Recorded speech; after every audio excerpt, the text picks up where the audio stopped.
नमस्कार विद्यार्थी मित्रांनो, तुम्हा सर्वांचं खूप खूप स्वागत आहे आपल्या यूट्यूब चॅनलवर।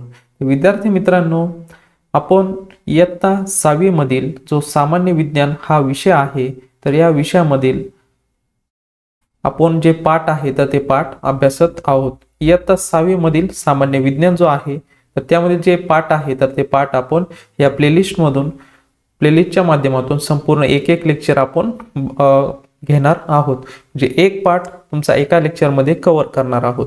त्यामध्ये घटक असतील, उपघटक असतील, काही कृती असतील किंवा जे काही महत्त्वाच्या ज्या माहिती दिलेल्या आहे त्याविषयी सुद्धा आपण माहिती घेणार आहोत। तसेच बघा विद्यार्थी मित्रांनो, काही उपक्रम सांगितलेले असतील तर त्याचा पण आपण अभ्यास करणार आहोत।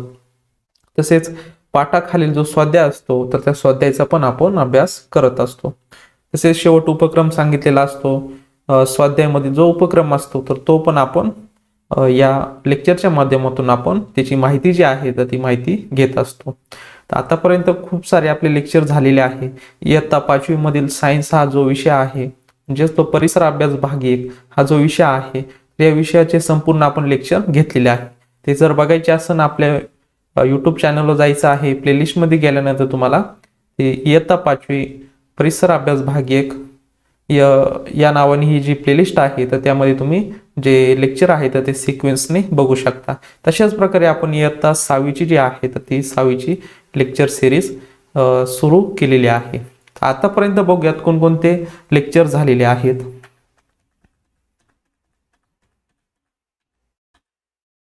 या ठिकाणी तुम्ही बघू शकता, सुरुवातीला आपण जी अनुक्रमणिका आहे तर ती अनुक्रमणिका बघूयात।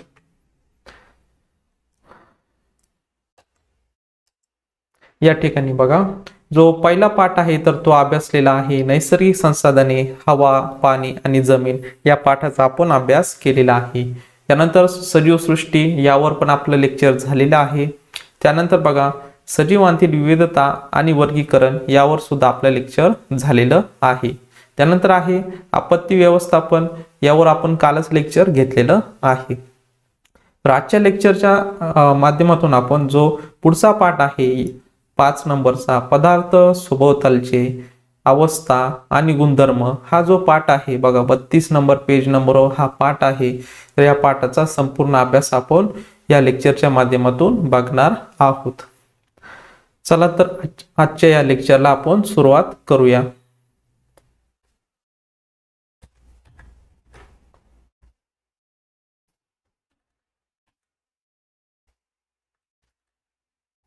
या ठिकाणी हा कालचा पाठ आहे बघा, 5 नंबरचा जो पाठ आहे पदार्थ सभोवतालचे, तर हा पाठ आज आपण अभ्यासणार आहोत। पदार्थ म्हणलं की आपल्याला आपल्या जवळपासचे जे पदार्थ आहेत, पदार्थ आपण फक्त जे खाण्याचे पदार्थ आहेत त्याला म्हणत नाही, ज्या वस्तू असतील जे आपल्याला त्याला आपण स्पर्श करू शकतो, अशा ज्या काही गोष्टी दिसत आहेत तुमच्या डोळ्यांनी, जे आजूबाजूला तुम्हाला दिसत असतील, हा पेन असेल किंवा हा लॅपटॉप असेल, तुमचा जो मोबाईल असेल, तसेच वही असेल, पुस्तक असेल, हे सर्व काय आहे तर ते पदार्थ आहेत। त्यानंतर पाणी असेल, अजून काय सांगू शकतो आपण, जे काही तुमच्या डोळ्यांनी आता दिसत आहे तुमच्या सभोवताली असेल तर हे सर्व काय आहे तर पदार्थ आहे, त्याला आपण पदार्थ म्हणत असतो। तर मग हे पदार्थ कोणकोणत्या स्वरूपात आपल्याला किंवा कोणकोणत्या अवस्थामध्ये दिसत असतात, तर त्यामध्ये स्थायू असेल, द्रव असेल, वायू असेल, यामध्ये हे पदार्थ अवेलेबल असतात। तर बघा विद्यार्थी मित्रांनो, मग हे ज्या काही अवस्था आहे तर या अवस्था असतील, पदार्थ आपल्या सोबतच जे काही असतात त्याच्या अवस्था कोणकोणत्या, मग या आता हा पदार्थ जो आहे तर तो स्थायू रूपात आहे, पण याला स्थायू रूप का म्हणायचं, याचे नेमके रूल म्हणजे नियम काय असतात, गुणधर्म कोणकोणते असतात, याला आपण स्थायूच म्हणलं पाहिजे। दुसरा एखादा असेल पाणी असेल, या पाण्याला आपण द्रव असं म्हणत असतो, पण ते कशामुळे म्हणत असतो, त्याचे काही गुणधर्म असतात, ते गुणधर्म सुद्धा आपण या पाठात बघणार आहोत। त्यानंतर बघा, एका पदार्थाचे दुसऱ्या, समजा एका आपण स्थायू घेतला, स्थायूचं जर आपल्याला द्रवात किंवा वायूमध्ये या अवस्थामध्ये रूपांतर करायचं असेल तर आपण कशा प्रकारे करू शकतो, तर हे पण या पाठाच्या माध्यमातून आपण शिकणार आहोत। तसेच बघा, पाणी जे आहे तर त्या पाण्याची आपण अवस्था म्हणत असतो. समजा पाण्याचा जो उत्कलांक आहे किंवा गोठणबिंदू आहे, तसेच बघा पाणी कधी उकळायला सुरुवात होती, संपूर्ण जे पाणी आहे तर ते कधी उकळतं, तसेच जे तापमान आहे तर तापमान कशा प्रकारे आपण मोजत असतो, त्यासाठी जी तापमापी आहे तापमापीचा कसा आपण वापर करत असतो, तर हे आपण या पाठामध्ये शिकणार आहोत. तसेच बघा यामधील जे घटक असतील त्या घटकांचा आपण व्यवस्थित एकेका घटकांचा आपण अभ्यास करणार आहोत. बघा सुरुवातीलाच या पाठावर काय सांगितलेलं आहे, पाण्याच्या स्थायू, द्रव आणि वायू अवस्थांची नावे आहे. बघा आपल्याला माहित आहे स्थायू तसेच द्रव आणि वायू हे काय आहेत, पदार्थाच्या अवस्था आहे. मग सुरुवातीलाच आपल्याला जो घटक दिलेला आहे, काय दिलेला आहे, पदार्थाच्या अवस्था आणि अवस्थांतर. हा घटक आपण शिकणार आहोत. एकदम सोपा हा पाठ आहे, फक्त आपल्याला समजलं पाहिजे की कशा प्रकारे स्थायूचं रूपांतर द्रवात करता येतं किंवा द्रवाचं स्थायूमध्ये कशा प्रकारे करत असतो, तर हे आपल्याला यामध्ये शिकायचं आहे. खूप छान छान गोष्टी आपल्याला यामध्ये शिकायच्या आहे. लेक्चर संपूर्ण बघा, म्हणजे तुम्हाला हा पाठ आहे तर हा पाठ संपूर्ण समजणार आहे. या ठिकाणी बघा करून बघायला पाहायला लावले, म्हणजे कृती करायची आहे, छान दिलेली आहे. बघा एका वाटीमध्ये मेणाचे तुकडे घेऊन ते मेणबत्ती किंवा स्पिरिट दिव्यावरती तापवा. बघा ही जी वाटी घ्यायची आहे एक छोटीशी, तर त्यामध्ये जे मेणबत्ती असते त्याचं मेण जे आहे तर ते मेण आपल्याला त्या वाटीमध्ये टाकायचं आहे. मेणाचे तुकडे घ्यायचे आहे. घेतल्यानंतर बघा स्पिरिट दिवा आहे, आपल्याला प्रयोगशाळेमध्ये भेटत असतो किंवा आपण त्याला बघत असतो त्यामध्ये. मग स्पिरिट दिवा घ्यायचा आहे. स्पिरिट दिवाचा वापर आपण कशासाठी करतो, उष्णता देण्यासाठी. आपल्याला जे काही प्रयोग करायचे असतात प्रयोगशाळेमध्ये त्यामध्ये उष्णता देण्यासाठी आपण स्पिरिट दिव्याचा वापर करत असतो.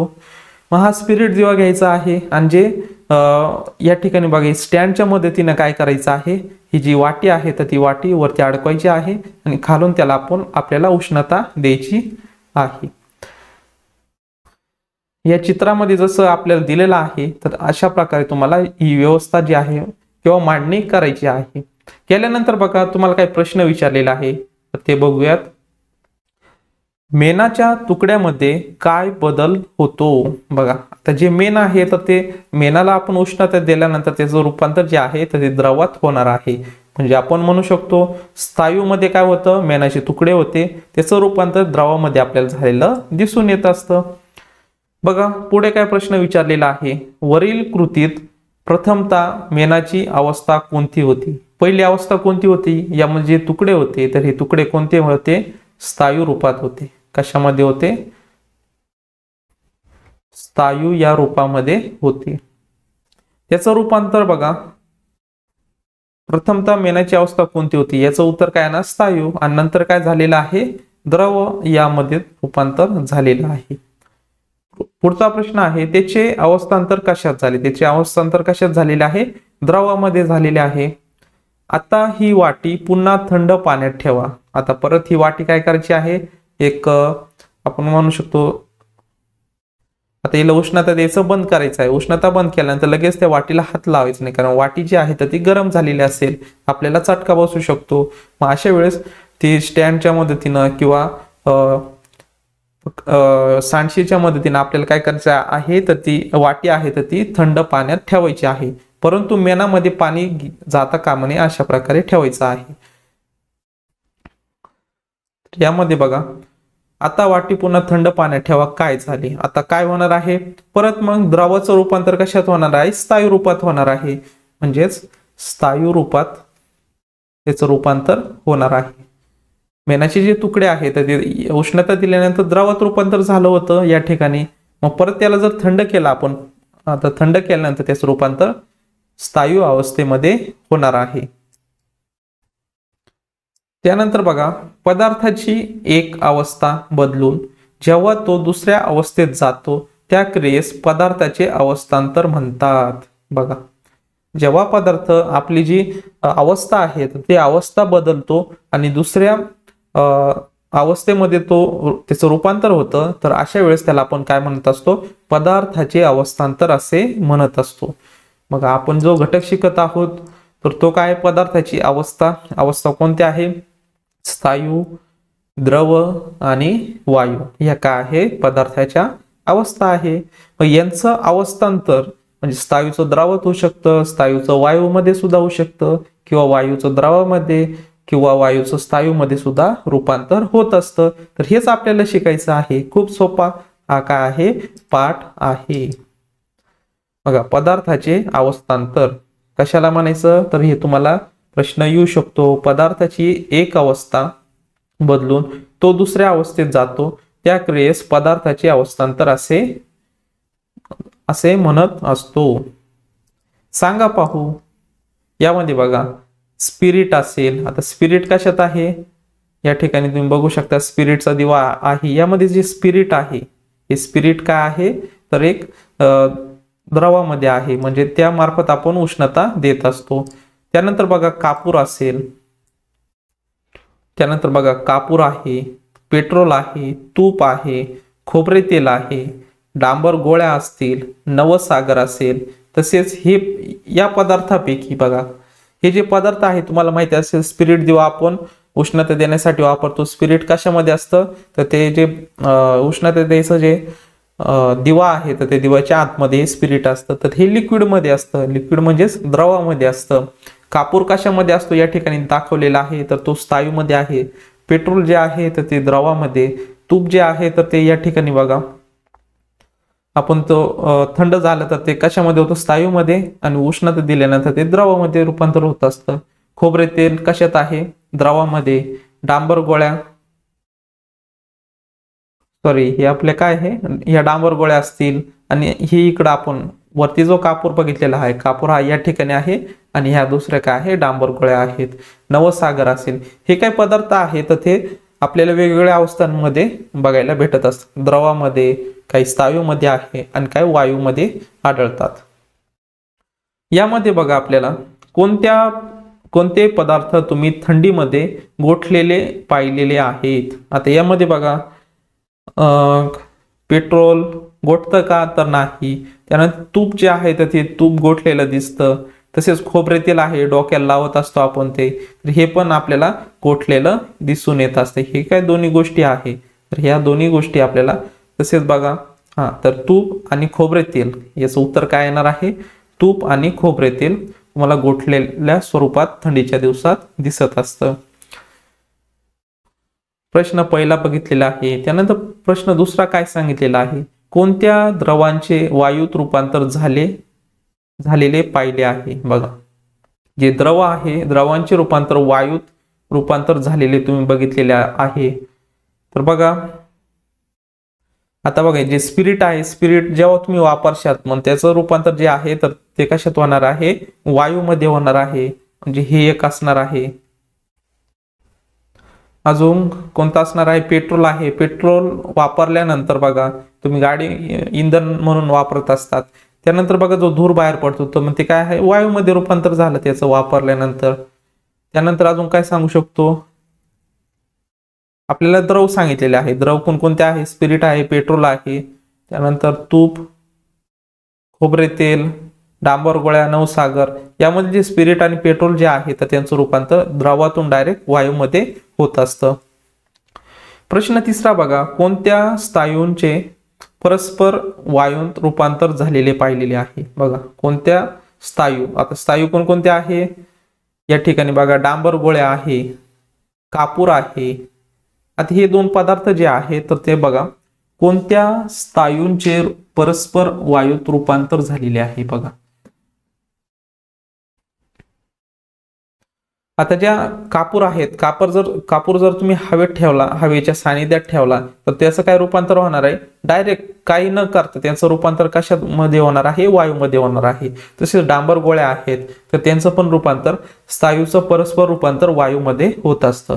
पण हे कोणते पदार्थ आहे? मग त्याचे डांबर गोळ्या आणि कापूर हे दोन पदार्थ जे आहेत त्यांचे परस्पर रूपांतर जे आहे तर ते वायूमध्ये होत असतं.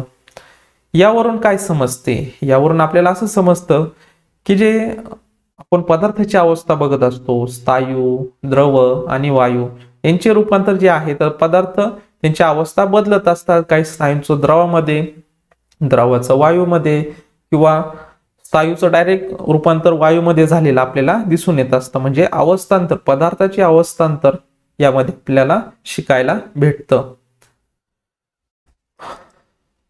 त्यानंतर बघा आपल्याला पुढे शिकायचं आहे, पदार्थास उष्णता दिल्याने किंवा त्यातील उष्णता काढून घेतल्याने पदार्थांचे अवस्थांतर होते. बघा, पदार्थास जेव्हा आपण उष्णता देत असतो, त्यातील उष्णता जेव्हा काढून घेतली जाते तेव्हा पदार्थाचे अवस्थांतर होते. म्हणजेच पदार्थास उष्णता जेव्हा दिल्याने किंवा त्यातील उष्णता जेव्हा तुम्ही काढून घेतात तेव्हा पदार्थाचे अवस्थांतर झालेले बघायला भेटते.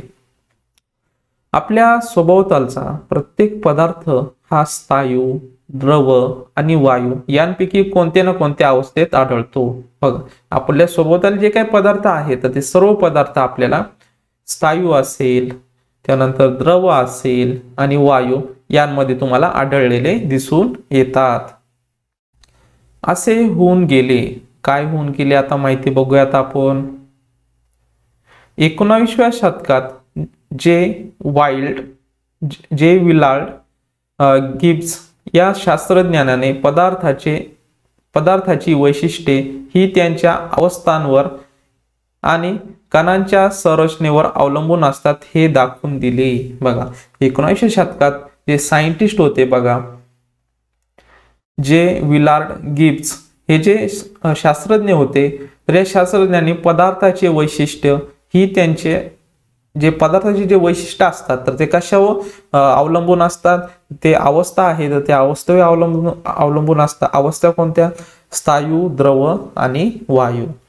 आणि मग त्यामध्ये जे कण आहेत त्या अवस्थांमध्ये, समजा स्थायूमध्ये असेल किंवा द्रवामध्ये असेल किंवा वायूमध्ये असेल, प्रत्येकामध्ये जे कणांची संरचना जी आहे ती संरचनेवर अवलंबून असतात हे त्यांनी दाखवून दिलेले आहे. तुम्हाला प्रश्न आला तर या प्रश्नाचं उत्तर आलं पाहिजे. विलार्ड गिब्स जे आहे तर त्यांनी हे दाखवून दिलेले आहे.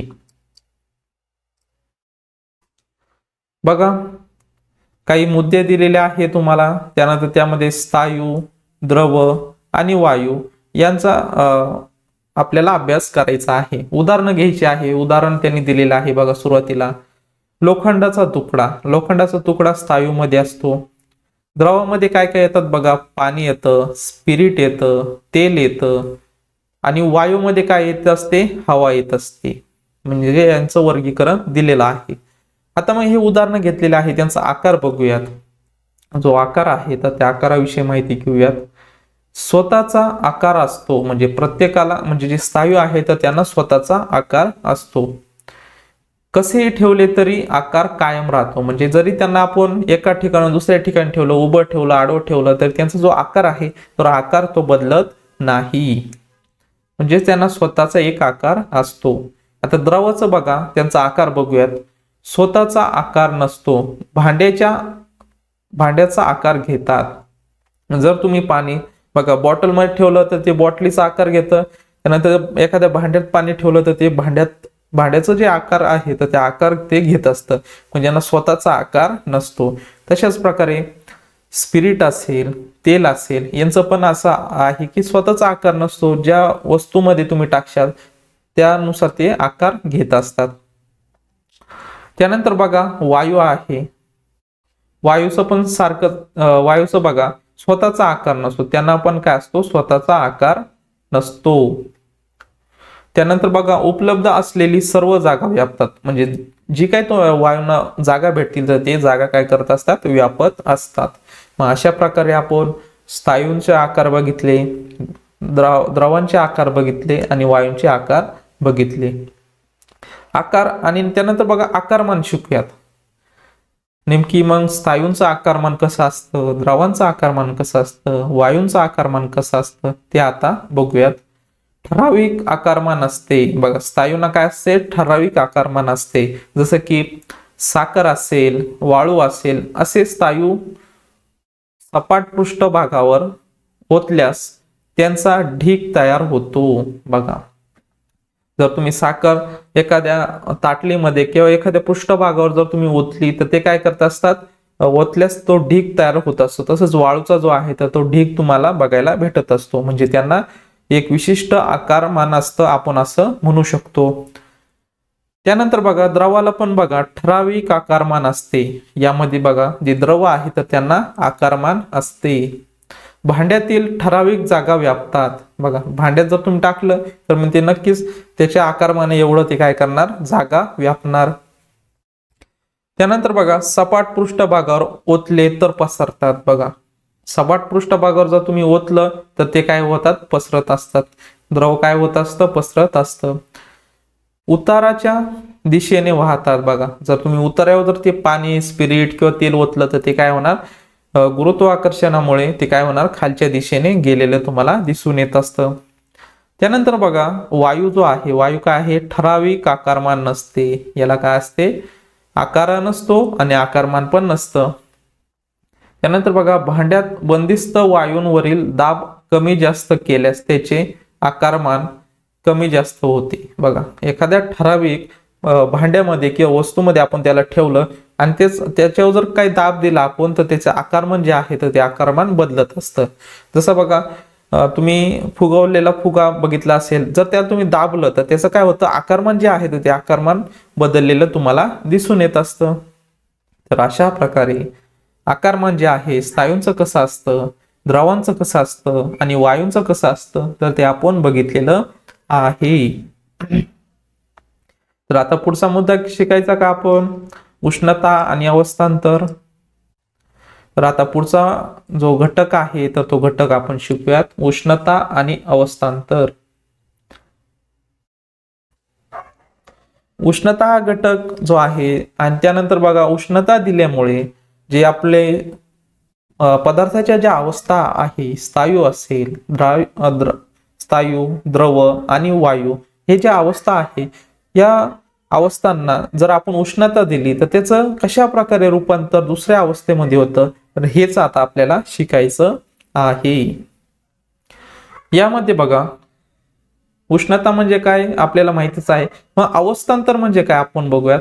अवस्थांतर हा पदार्थातील उष्णतेचा परिणाम आहे। बघा अवस्थांतर हा जो पदार्थ आहे, अवस्थांतर हा पदार्थातील उष्णतेचा एक परिणाम आहे, हे तुम्ही शिकलेले आहात।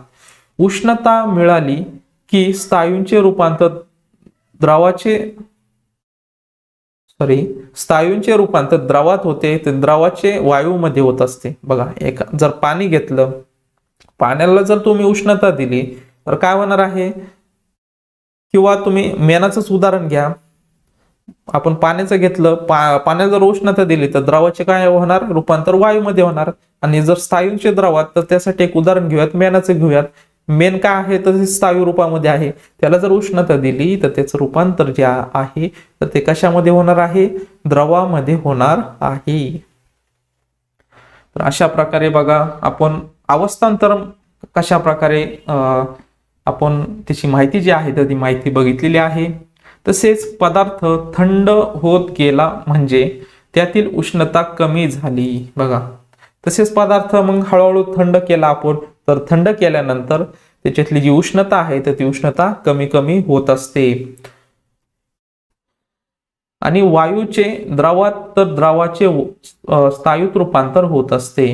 परत काय होणार, जर त्याला उष्णता जर थंड झाले, तो पदार्थ थंड होत गेला तर मग त्या वायूचं रूपांतर कशामध्ये होतं, द्रवात होतं, आणि द्रवाचं कशामध्ये, स्थायूत होत असतं। तर हे काय आहे तर ते उष्णता आणि अवस्थांतर यामध्ये आपण शिकणार आहोत। बघा विद्यार्थी मित्रांनो, त्यासाठी बघा या ठिकाणी बघा सांगा पाव मध्ये आपल्याला विचारलेलं आहे, पाण्याने भरलेले भांडे शेगडीवर ठेवल्यावर लगेच पाण्याची वाफ होते का? बघा लगेच पाण्याची वाफ होणार का? नाही, हळूहळू त्याची उष्णता आपण देत असतो, मग ते पाणी हळूहळू गरम होतं, मग काही कालावधी गेल्यानंतर ते पूर्णपणे जेव्हा गरम पाणी होतं तेव्हा त्याच्यातून वाफ निघत असते। ते पाणी फ्रीज मध्ये ठेवल्यावर लगेच त्याचा बर्फ बनतो का? समजा ते पाणी आपण फ्रीज मध्ये ठेवलं, लगेच बर्फ होतो का? तर नाही, हळूहळू तो बर्फ आहे तर तो बर्फ फ्रीज मध्ये होत असतो। म्हणजे एखाद्या पदार्थाला दुसऱ्या अवस्थेमध्ये जात असताना वेळ लागत असतो। पदार्थाला काही विशिष्ट प्रमाणात उष्णता दिली किंवा त्यातील काही उष्णता काढून घेतली तर त्याची अवस्थांतर होते। बघा, एखाद्या पदार्थाला उष्णता दिली, त्याचं उष्णता दिल्यानंतर त्याची अवस्था बदलत असते, किंवा त्याच्यातून उष्णता काढून घेतली तरी पण अवस्था बदललेली आपल्याला दिसून येत असते। पदार्थाला उष्णता दिल्यावर ती गरम होतो। बघा, पदार्थाला उष्णता दिल्यावर तो काय होत असतो, गरम होत असतो, किंवा त्याची उष्णता काढून घेतल्यानंतर तो थंड होत असतो। यावर अवस्थांतर अवलंबून असते। बघा, यावरच काय अवलंबून असते, अवस्थांतर अवलंबून असते। पदार्थ किती गरम किंवा थंड आहे हे कसे समजते। बघा, एखादा पदार्थ थंड आहे की गरम आहे तर ते आपल्याला कसे समजते, त्याचं जे तापमान आहे तर ते तापमान आपण तापमापीच्या साहाय्याने आपण मोजत असतो, व त्यावरून आपल्याला तो पदार्थ गरम आहे की थंड आहे हे आपल्याला समजत असते। बघा, जेव्हा तुम्ही आजारी पडले असाल तर तेव्हा तुमच्या शरीराचं जे तापमान आहे तर ते तापमान वाढत असतं, मग त्यासाठी ही आपण तापमापी जे आहेत ते वापरत असतो। त्यानंतर बघा, प्रयोगशाळेमध्ये अशा ज्या तापमाप्या आहेत ते तुम्ही बघितलेल्या असतील। यामध्ये बघा, हा जो फोटो दिलेला आहे यामध्ये तुम्हाला व्यवस्थित दिसणार आहे, ही जी तापमापी दिलेली आहे त्यामध्ये तुम्हाला जे आकडे आहे आकडे दिसणार नाही, त्यासाठी त्यांनी व्यवस्थित या ठिकाणी फोटो जो आहे तर तो व्यवस्थित दिलेला आहे। यामध्ये बघा, जो पारा आहे तर तो पारा वापरला जातो, त्यामुळे आपल्याला जे टेम्परेचर आहे तर टेम्परेचर मोजण्यासाठी आपल्याला मदत होत असते। तर हे जे तापमापी आहे तर तापमापी आपण पदार्थाजवळ ठेवली तर आपल्याला समजू शकतं की त्या पदार्थामध्ये किती तापमान आहे तर ते तापमान आपण मोजू शकतो, त्यासाठी आपण तापमापी वापरत असतो। या ठिकाणी बघा, अवस्थांमधील बदल त्यांनी सांगितलेले आहे। जर स्थायूला आपण उष्णता दिली, बघा उष्णता दिली त्याचं रूपांतर द्रवामध्ये होणार, आणि लगेच जे द्रव झालेलं आहे स्थायूचं द्रव केलं आपण, द्रव जर आपण परत थंड केलं, काय केलं, द्रव जर परत आपण थंड केलं तर कशात रूपांतर होणार आहे, स्थायूमध्ये होणार आहे। तर हे काय आहे, तर हे अवस्थांतर म्हणत असतो आपण त्याला।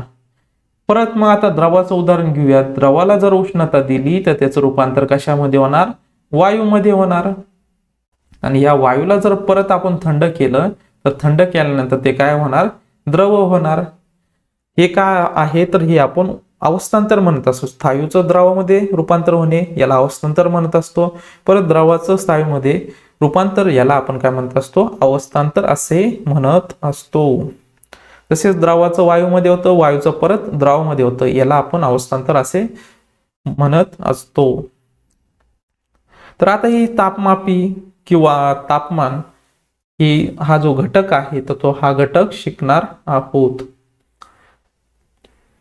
यामध्ये बघा, पदार्थाला उष्णता मिळाली की तो गरम होतो। बघा, उष्णता दिल्यानंतर पदार्थ काय होणार आहे, गरम होणार आहे, म्हणजेच तो काय होतो, तापतो।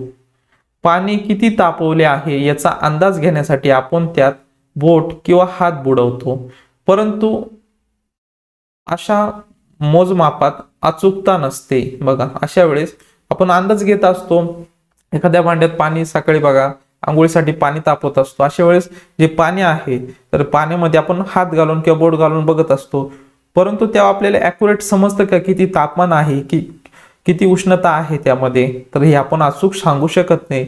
अचूक म्हणजे कसं, की ते 50 डिग्री एवढं आहे की 60 डिग्री, हे अचूक मोजण्यासाठी आपण काय करत असतो, तापमापी हे साहित्य आहे तर ते साहित्य वापरत असतो। तसेच पदार्थ तापवलेला असला तर हाताला चटका लागून इजा होऊ शकते। मग अशा वेळेस ते पाणी आहे तर पाणी जर गरम असलं आणि त्याच्यात आपण हात घातला तर आपल्याला इजा होऊ शकते, म्हणून आपण काय करत असतो, तापमापी जे आहे तर तापमापीचा वापर करून आपण त्यातील जे तापमान आहे तर ते तापमान मोजू शकतो। त्यानंतर बघा, तापमान मोजण्यासाठी तापमापी वापरतात। बघा, तापमान मोजण्यासाठी आपण काय वापरत असतो, तापमापी वापरत असतो। तापमान मोजण्यासाठी अंश सेल्सिअस हे एकक वापरतात।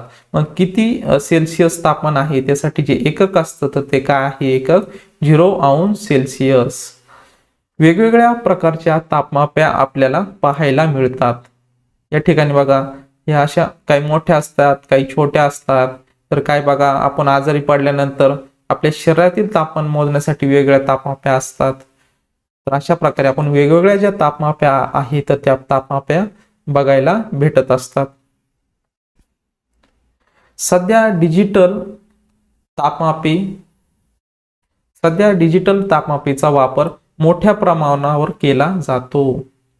बघा, सध्या जी डिजिटल तापमापी आहे तर त्या डिजिटल तापमापीचा आपण वापर करत असतो.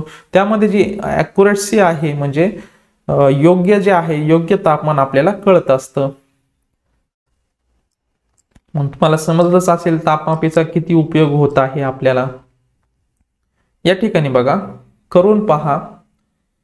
प्रयोगशाळेतील एक तापमापी घ्यायची आहे. तापमापी घेतल्यानंतर त्या खालच्या टोकाकडील फुग्यात पारा भरलेला असतो. बघा, जो खालचा या ठिकाणी आपण बघू शकतो, हा जो फुगा आहे या ठिकाणी काय असतो, पारा असतो. आपण बघितलेला आहे या ठिकाणी. बघा, यालाच काय म्हणतात, हा लाल कलरचा आहे, यामध्ये त्याला आपण पारा असे म्हणत असतो. हा पारा फुग्यावरील नळीत काही अंतरापर्यंत चढलेला दिसेल. बघा, प्रयोगशाळेत एक तापमापी घ्या. तर मग तापमापी घेतल्यानंतर जे वातावरण आहे तर त्या वातावरणाचं टेम्परेचर तो दाखवत असतो.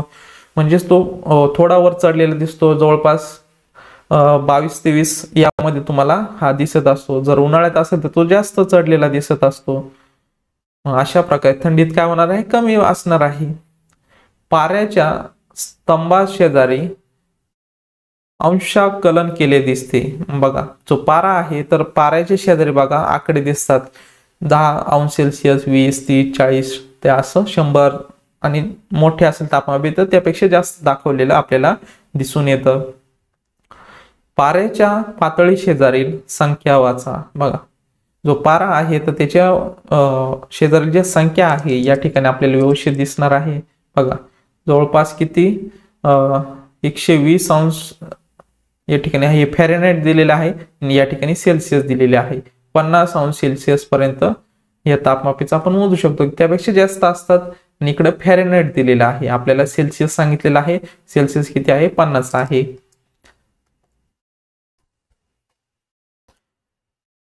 पाऱ्याच्या पातळी शेजारी तुम्हाला संख्या मोजायची आहे. संख्या मोजल्यानंतर बघा, यावरून फुग्याभोवतालच्या हवेचे तापमान समजेल. बघा, मग तुम्हाला पाऱ्याच्या जी पातळी आहे बघा, जी तापमापी आहे त्यामध्ये तो पारा असतो.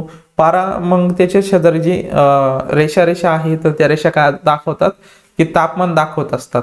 या किती दाखवतात तर ते जर तुम्ही बघितलं तर ते तुम्हाला असं कळेल की हवेचं तापमान किती आहे तर त्यावरून तुम्हाला समजणार आहे. या ठिकाणी बघा, आता तापमापीचा फुगा पाण्यात पूर्णपणे बुडेल. बघा, आता जो तापमापीचा फुगा आहे पाण्यात पूर्णपणे बुडेल अशा पद्धतीने तापमापी धरा आणि पाण्याचे तापमान नोंदवा. बघा, या ठिकाणी तुम्हाला काय करायचं आहे, पाण्यामध्ये बुडवायचं आहे तापमापी आणि तापमान नोंदवायचं आहे. किती आहे म्हणजे पाण्याचं तापमान जे आहे तर ते किती आहे ते तुम्हाला समजेल. हीच कृती एका भांड्यात गरम पाणी आणि दुसऱ्या भांड्यात थंड पाणी किंवा बर्फ घेऊन करा. बघा, दोन आपल्याला चंचू पात्र घ्यायचे आहे.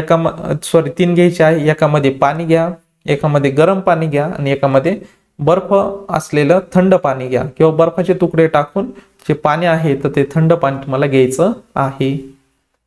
तिघांमध्ये तापमापी टाकायचे. पहिल्यामध्ये टाकायचं आहे, नोंद घ्यायची आहे. म्हणजे पाण्यामध्ये तापमापी टाका आणि थोडा वेळ थांबा, किती तापमान आहे ते नोंदवायचं आहे.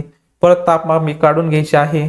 परत मग गरम पाण्यात टाकायचे आहे. गरम पाण्यात टाकल्यानंतर थोडा वेळ थांबायचं आहे आणि किती टेम्परेचर दिसतं ते तुम्हाला लिहायचं आहे किंवा नोंदवायचं आहे. तशाच प्रकारे बर्फाच्या चंचू पात्रामध्ये काय करायचं आहे, तापमापी टाकायची आहे. तापमापी टाकल्यानंतर किती टेम्परेचर आहे तर ते तुम्हाला नोंदवायचं आहे. अशा प्रकारे तुम्हाला तिन्हींचं पण टेम्परेचर आहे तर ते टेम्परेचर नोंदवायचं आहे. दोन्ही तापमानांची नोंद घ्यायची आहे. प्रत्येक तापमान जे आहे तर त्यांची नोंदी घ्यायची आहेत. या ठिकाणी बघा, मग काही उदाहरणं दिलेली आहे. जेव्हा पाणी उकळते तेव्हा टेम्परेचर किती असतं, पूर्णपणे जेव्हा पाणी तापतं तर तेव्हा 100°C हे काय असतं तर तापमान असतं. जेव्हा पाणी गोठतं म्हणजे पाण्याचा जेव्हा बर्फ होतो तर तेव्हा 0°C त्याचं तापमान होत असतं. त्यानंतर बघा हवा जी आहे बघा, हवा हिवाळ्यात रात्रीच्या वेळी हवेचं जे तापमान आहे तर ते किती असतं, 15°C पेक्षा कमी असतं. त्यानंतर पुढे आहे बघा हवा उन्हाळ्यात, बघा हवा जी आहे हिवाळ्यात वेगळं टेम्परेचर असतं आणि हवेचं उन्हाळ्यात बघा किती टेम्परेचर असतं, 35°C पेक्षा जास्त असतं. त्यानंतर बघा फ्रीज मधील तापमान, बघा फ्रीज मधील तापमान जे आहे तर ते 5°C पेक्षा किती असतं, कमी असतं. त्यानंतर फ्रीज मधील जे तापमान आहे बघा, वरती फ्रीज दिलेला आहे आणि खाली काय दिलेलं आहे, फ्रीजर. फ्रीजर म्हणजे ज्यामध्ये बर्फ असतो बघा, आपण जेव्हा फ्रीज ओपन करतो त्यामध्ये बघा खाली आपल्याला स्पेस असते, त्यामध्ये जे फ्रीज ओपन केल्यानंतर 5°C त्याचं तापमान असतं आणि जे फ्रीजर असतं त्यामध्ये आपल्याला बर्फ बनलेला दिसतो, तर त्यामध्ये जे टेम्परेचर असतं तर ते टेम्परेचर -18°C पेक्षा काय असतं, कमी असतं. शरीराचे तापमान किती असते, मग आपलं जे शरीर आहे ते शरीराचं तापमान किती असतं तर ते 37°C असतं. बघा अशा प्रकारे आपण उदाहरणाच्या साहाय्याने आपण तापमान कोणकोणतं असतं तर ते आपण त्याची माहिती बघितलेली आहे. प्रयोग करताना घ्यावयाची काळजी, जेव्हा तुम्ही प्रयोग करता तर हे जे पात्र दिलेलं आहे तर त्याच्या तोंडास असं या ठिकाणी तुम्हाला पकडायचं आहे, किंवा जर गरम असं काही लिक्विड असेल किंवा पाणी असेल तर अशा वेळेस वरून हात त्याला लावायचा नाही, तुम्ही या ठिकाणी त्याला पकडू शकता. अशा प्रकारे ही बरोबरची खूण अशा प्रकारे धरण्याची पद्धत आहे, अशा प्रकारे नाही. त्यानंतर आता पुढील घटक आपण शिकणार आहोत, उत्कलन. आता नेमकी उत्कलन कशाला म्हणायचं, या ठिकाणी बघा पाण्याचे सतत बाष्पीभवन होत असते. बघा पाण्याचे काय होत असते, बाष्पीभवन होत असते. फरशीवर सांडलेले पाणी हळूहळू आपोआप वाळते. बघा काही वेळेस बघा तुम्ही वर्गामध्ये असाल, जेव्हा चुकून तुमच्याकडून पाणी सांडतं फरशीवर, तर अशा वेळेस ते पाणी काय होतं, हळूहळू काय होत असतं, वाळून जात असतं. मग त्यालाच आपण काय म्हणत असतो, बाष्पीभवन असे म्हणत असतो. मग बाष्पीभवन पाण्याच्या पृष्ठभागावर वरून होत असते. मग पाणी उकळते तेव्हा काय होते, बघा जेव्हा पाणी उकळत असतं तेव्हा पण काय होत असतं, पाण्याला उष्णता दिली असते, मग ते पाण्याचं काय होत असतं, वाफेमध्ये रूपांतर होत असतं. म्हणजेच एक प्रकारे बाष्पीभवन झालेलं आपल्याला त्यामध्ये दिसून येतं. बघा पाणी जसे गरम होते तसतसे त्याचे तापमान जे आहे तर ते तापमान वाढते आणि बाष्पीभवन अधिकाधिक जलद गतीने होऊ लागते. बघा जेव्हा तापमान आपण उष्णता दिल्यानंतर त्याचे तापमान वाढत असते, वाढल्यानंतर बघा बाष्पीभवन काय होत असते, अधिक गतीने होत असते. परंतु जेव्हा तुम्ही आपण उदाहरण घेतलं, जेव्हा तुमच्याकडून चुकून पाणी फरशीवर सांडतं तर त्याचं जे बाष्पीभवन आहे तर ते बाष्पीभवन खूप हळू प्रकारे होत असतं. पण तेच जर तुम्ही एखाद्या भांड्यामध्ये पाणी घेतलं त्याला जर उष्णता दिली तर ते पाण्याचं बाष्पीभवन जे आहे तर ते बाष्पीभवन जलद गतीने होत असतं. बघा शेगडीवर ठेवलेल्या पाण्याने उष्णतेची एक पातळी गाठली की पातेल्यातले सर्व भागांतून पाण्याचे बाष्पीभवन होऊ लागते. बघा शेगडीवर ठेवलेले पाण्याने बघा उष्णतेची एक पातळी गाठली म्हणजे एक टेम्परेचर गाठलं 50-60°C जर पाण्याचं तापमान झालं की लगेच तो काय करत असतं, तर त्याचं बाष्पीभवनला काय होत असतं, सुरुवात होत असते. त्यानंतर बघा म्हणून वाफेचे बुडबुडे भराभरा पृष्ठभागापर्यंत येताना दिसतात. अशा वेळेस मग काय होत असतं, या ठिकाणी बघा बुडबुडे दिसतील तुम्हाला, मग काय होत असतं तर ते बाष्पीभवनला त्याला सुरुवात झालेली त्यावर आपल्याला दिसून येत असते. आणि ती वाफ हवेत मिसळते. मग ती हवा पाण्याची काय होत असते, वाफ, आणि वाफ काय होते, निसर्गामध्ये काय होत असते, पसरत असते.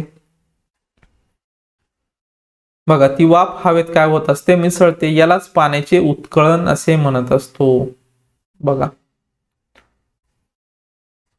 या ठिकाणी आपण म्हणू शकतो वाफेचे बुडबुडे भरभर पृष्ठभागापर्यंत येताना दिसतात आणि ती वाफ हवेत मिसळते. यालाच आपण काय म्हणत असतो, पाण्याचे उत्कलन असे म्हणत असतो किंवा त्याला उत्कलन असे म्हणत असतो. उत्कलनची व्याख्या तुम्हाला विचारली तर अशा प्रकारे तुम्ही सांगू शकता. जेव्हा पाण्याला उष्णता दिल्यानंतर त्या पाण्याची काय होत असते, वाफ होत असते. यालाच आपण काय म्हणत असतो, पाण्याचे उकळणे किंवा उत्कलन असे म्हणत असतो. त्यानंतर बघा, शुद्ध पाण्याचे समुद्र सपाटीला उत्कलन 100 अंश सेल्सिअस तापमानाला होते. बघा, समुद्र सपाटीवर जर तुम्ही शुद्ध पाण्याचा उत्कलन बिंदू घेतला, म्हणजे संपूर्णपणे जेव्हा उकळत असतं बघा, 50 अंश सेल्सिअस झाल्यानंतर तापमान हळूहळू ते पाणी उकळायला लागतं. परंतु पूर्णपणे जे पाणी आहे तर ते कधी उकळत असतं, 100 अंश सेल्सिअस जेव्हा त्याचं तापमान होईल तर तेव्हा ते काय होत असतं, शुद्ध पाण्याचं आपण म्हणू शकतो उत्कलन बिंदू जो आहे तो 100 अंश सेल्सिअस आहे. म्हणजे शुद्ध पाण्याचे समुद्र सपाटीला उत्कलन जे आहे, म्हणजे पूर्णपणे जे उकळत असतं पाणी, तर ते किती अंश सेल्सिअसला, 100 अंश सेल्सिअसला उकळत असतं. या पाण्याचा उत्कलांक म्हणतात. म्हणजेच यालाच आपण काय म्हणत असतो, पाण्याचा उत्कलांक. मग तसंच वेगवेगळ्या पदार्थांचा वेगवेगळा उत्कलांक असतो. मग आपण पाण्याचा घेतला, पाण्याचा उत्कलांक किती आहे, 100 अंश सेल्सिअस आहे. म्हणजे पाणी 100 अंश सेल्सिअसला पूर्णपणे उकळत असतं. पाण्याची वाफ थंड झाली तर एका तापमानाला वाफेचे पुन्हा पाणी होते. बघा, पाण्याची जेव्हा वाफ होते, जर ती वाफ आपण आडून धरली, ती जर थंड केली, थंड केल्यानंतर परत एका तापमानाला वाफेचे पुन्हा काय होऊ शकते, पाणी होऊ शकते. या क्रियेला संगणन असे म्हणतात. बघा, संगणन कशाला म्हणायचं, या ठिकाणी बघा, पाण्याची वाफ थंड झाली तर एका तापमानाला वाफेचे पुन्हा काय होत असते, पाणी होत असते. मग ही जी क्रिया आहे, पाण्याची वाफ होणे, वाफायचं परत पाणी होणे, याला आपण काय म्हणत असतो, संगणन असे म्हणत असतो. त्यानंतर बघा, या ठिकाणी बघा, वाफेचे संगणन ही 100 अंश सेल्सिअसलाच होत असते. म्हणजे बघा, तुम्ही सांगू शकता उत्कलन पण 100 अंश सेल्सिअस आणि वाफेचे संगणन ही 100 अंश सेल्सिअसलाच होत असते. म्हणजेच पाण्याचा उत्कलांक आणि संगणन बिंदू एकच आहे. यावरून आपल्याला समजलं की उत्कलन कधी होतं पाण्याचं, तर 100 अंश सेल्सिअसला, आणि संगणन कधी होतं, 100 अंश सेल्सिअसला. म्हणजे दोन्ही पण सारखं आहे. म्हणजे उत्कलांक आणि संगणन एकाच बिंदूला होतात, आपल्याला हे समजते.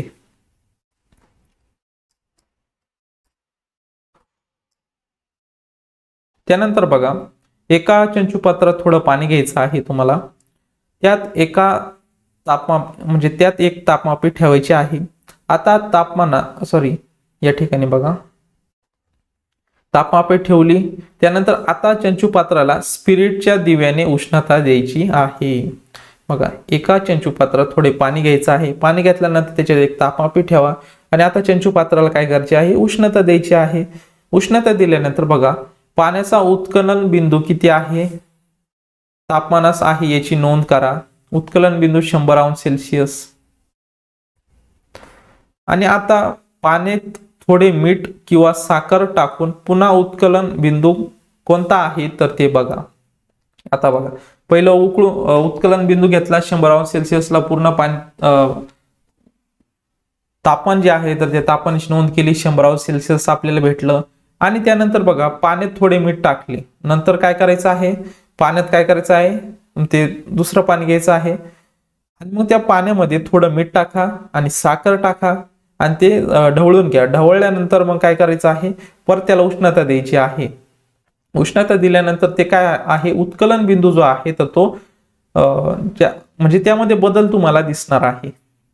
मग अशा वेळेस मग या ठिकाणी 100 अंश सेल्सिअसला जे पाणी आहे त्याचा उत्कलन बिंदू असतो. आणि या ठिकाणी जेव्हा पाण्यामध्ये तुमच्या मीठ असेल, साखर असेल, तर या ठिकाणी तुम्हाला चेंजेस दिसणार आहे. 100 अंश सेल्सिअसला मग ते पाणी आहे तर ते पाणी तापू शकते किंवा त्यापेक्षा चेंजेस तुमच्या दोन्ही तापमानामध्ये येऊ शकतं. फक्त साधं पाणी घेतलं तर ते 100 अंश सेल्सिअसला तापतं. आणि जर तुम्ही मीठ आणि साखर टाकून दुसरं पाणी घेतलं किंवा गढूळ पाणी घेतलं किंवा पाण्यामध्ये इतर गोष्टी टाकून जर तुम्ही पाण्याचा उत्कलांक बिंदू घेतला तर तो काय येणार आहे, वेगळा येणार आहे. मग यावरून कोणता निष्कर्ष तुम्ही काढशाल, जेव्हा शुद्ध म्हणजे जे शुद्ध घटक असतो तर त्याचं तापमान आहे तर ते वेगळं असतं, त्याला जर त्यामध्ये जर दुसऱ्या गोष्टी ऍड केल्या किंवा दुसऱ्या गोष्टी टाकल्या तर नक्कीच त्यामध्ये तुम्हाला बदल घडून आलेला दिसून येत असतो. त्यानंतर बघा गोठण. गोठण कशाला म्हणायचं? फ्रीज मध्ये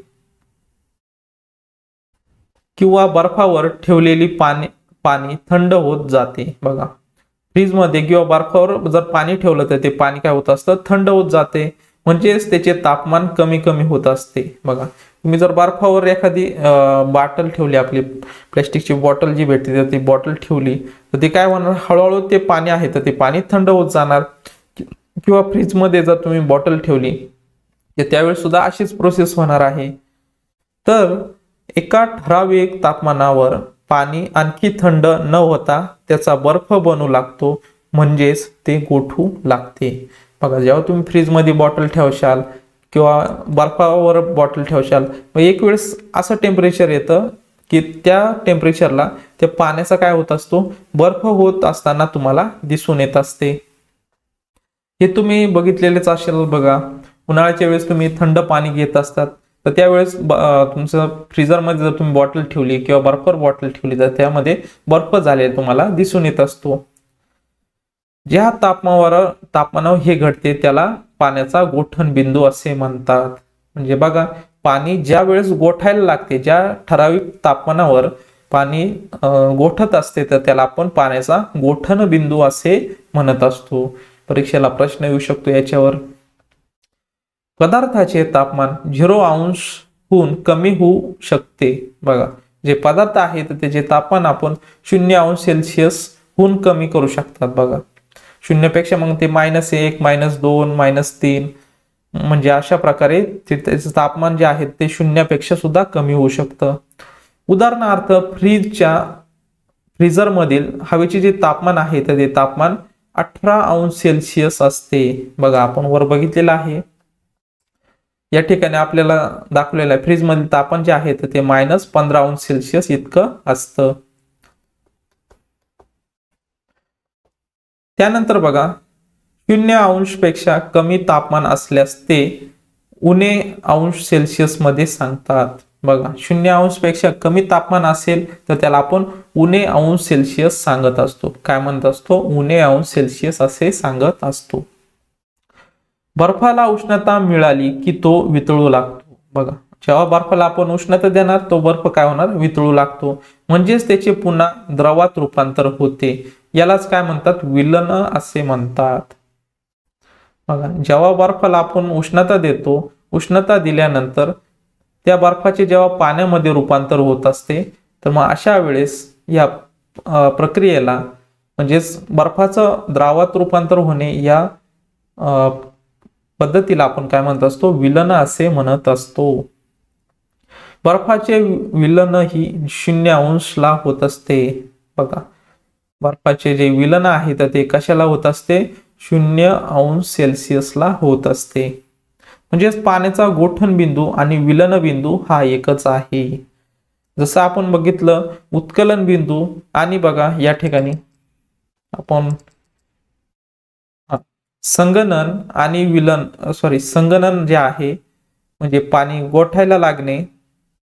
या ठिकाणी पाण्याची वाफ थंड झाली तर ती एका तापमानाला वाफेचे पुन्हा पाणी होते. मग अशा वेळेस पाण्याची वाफ आणि वाफेचं परत पाणी म्हणजे त्याला आपण संगणन म्हणत असतो.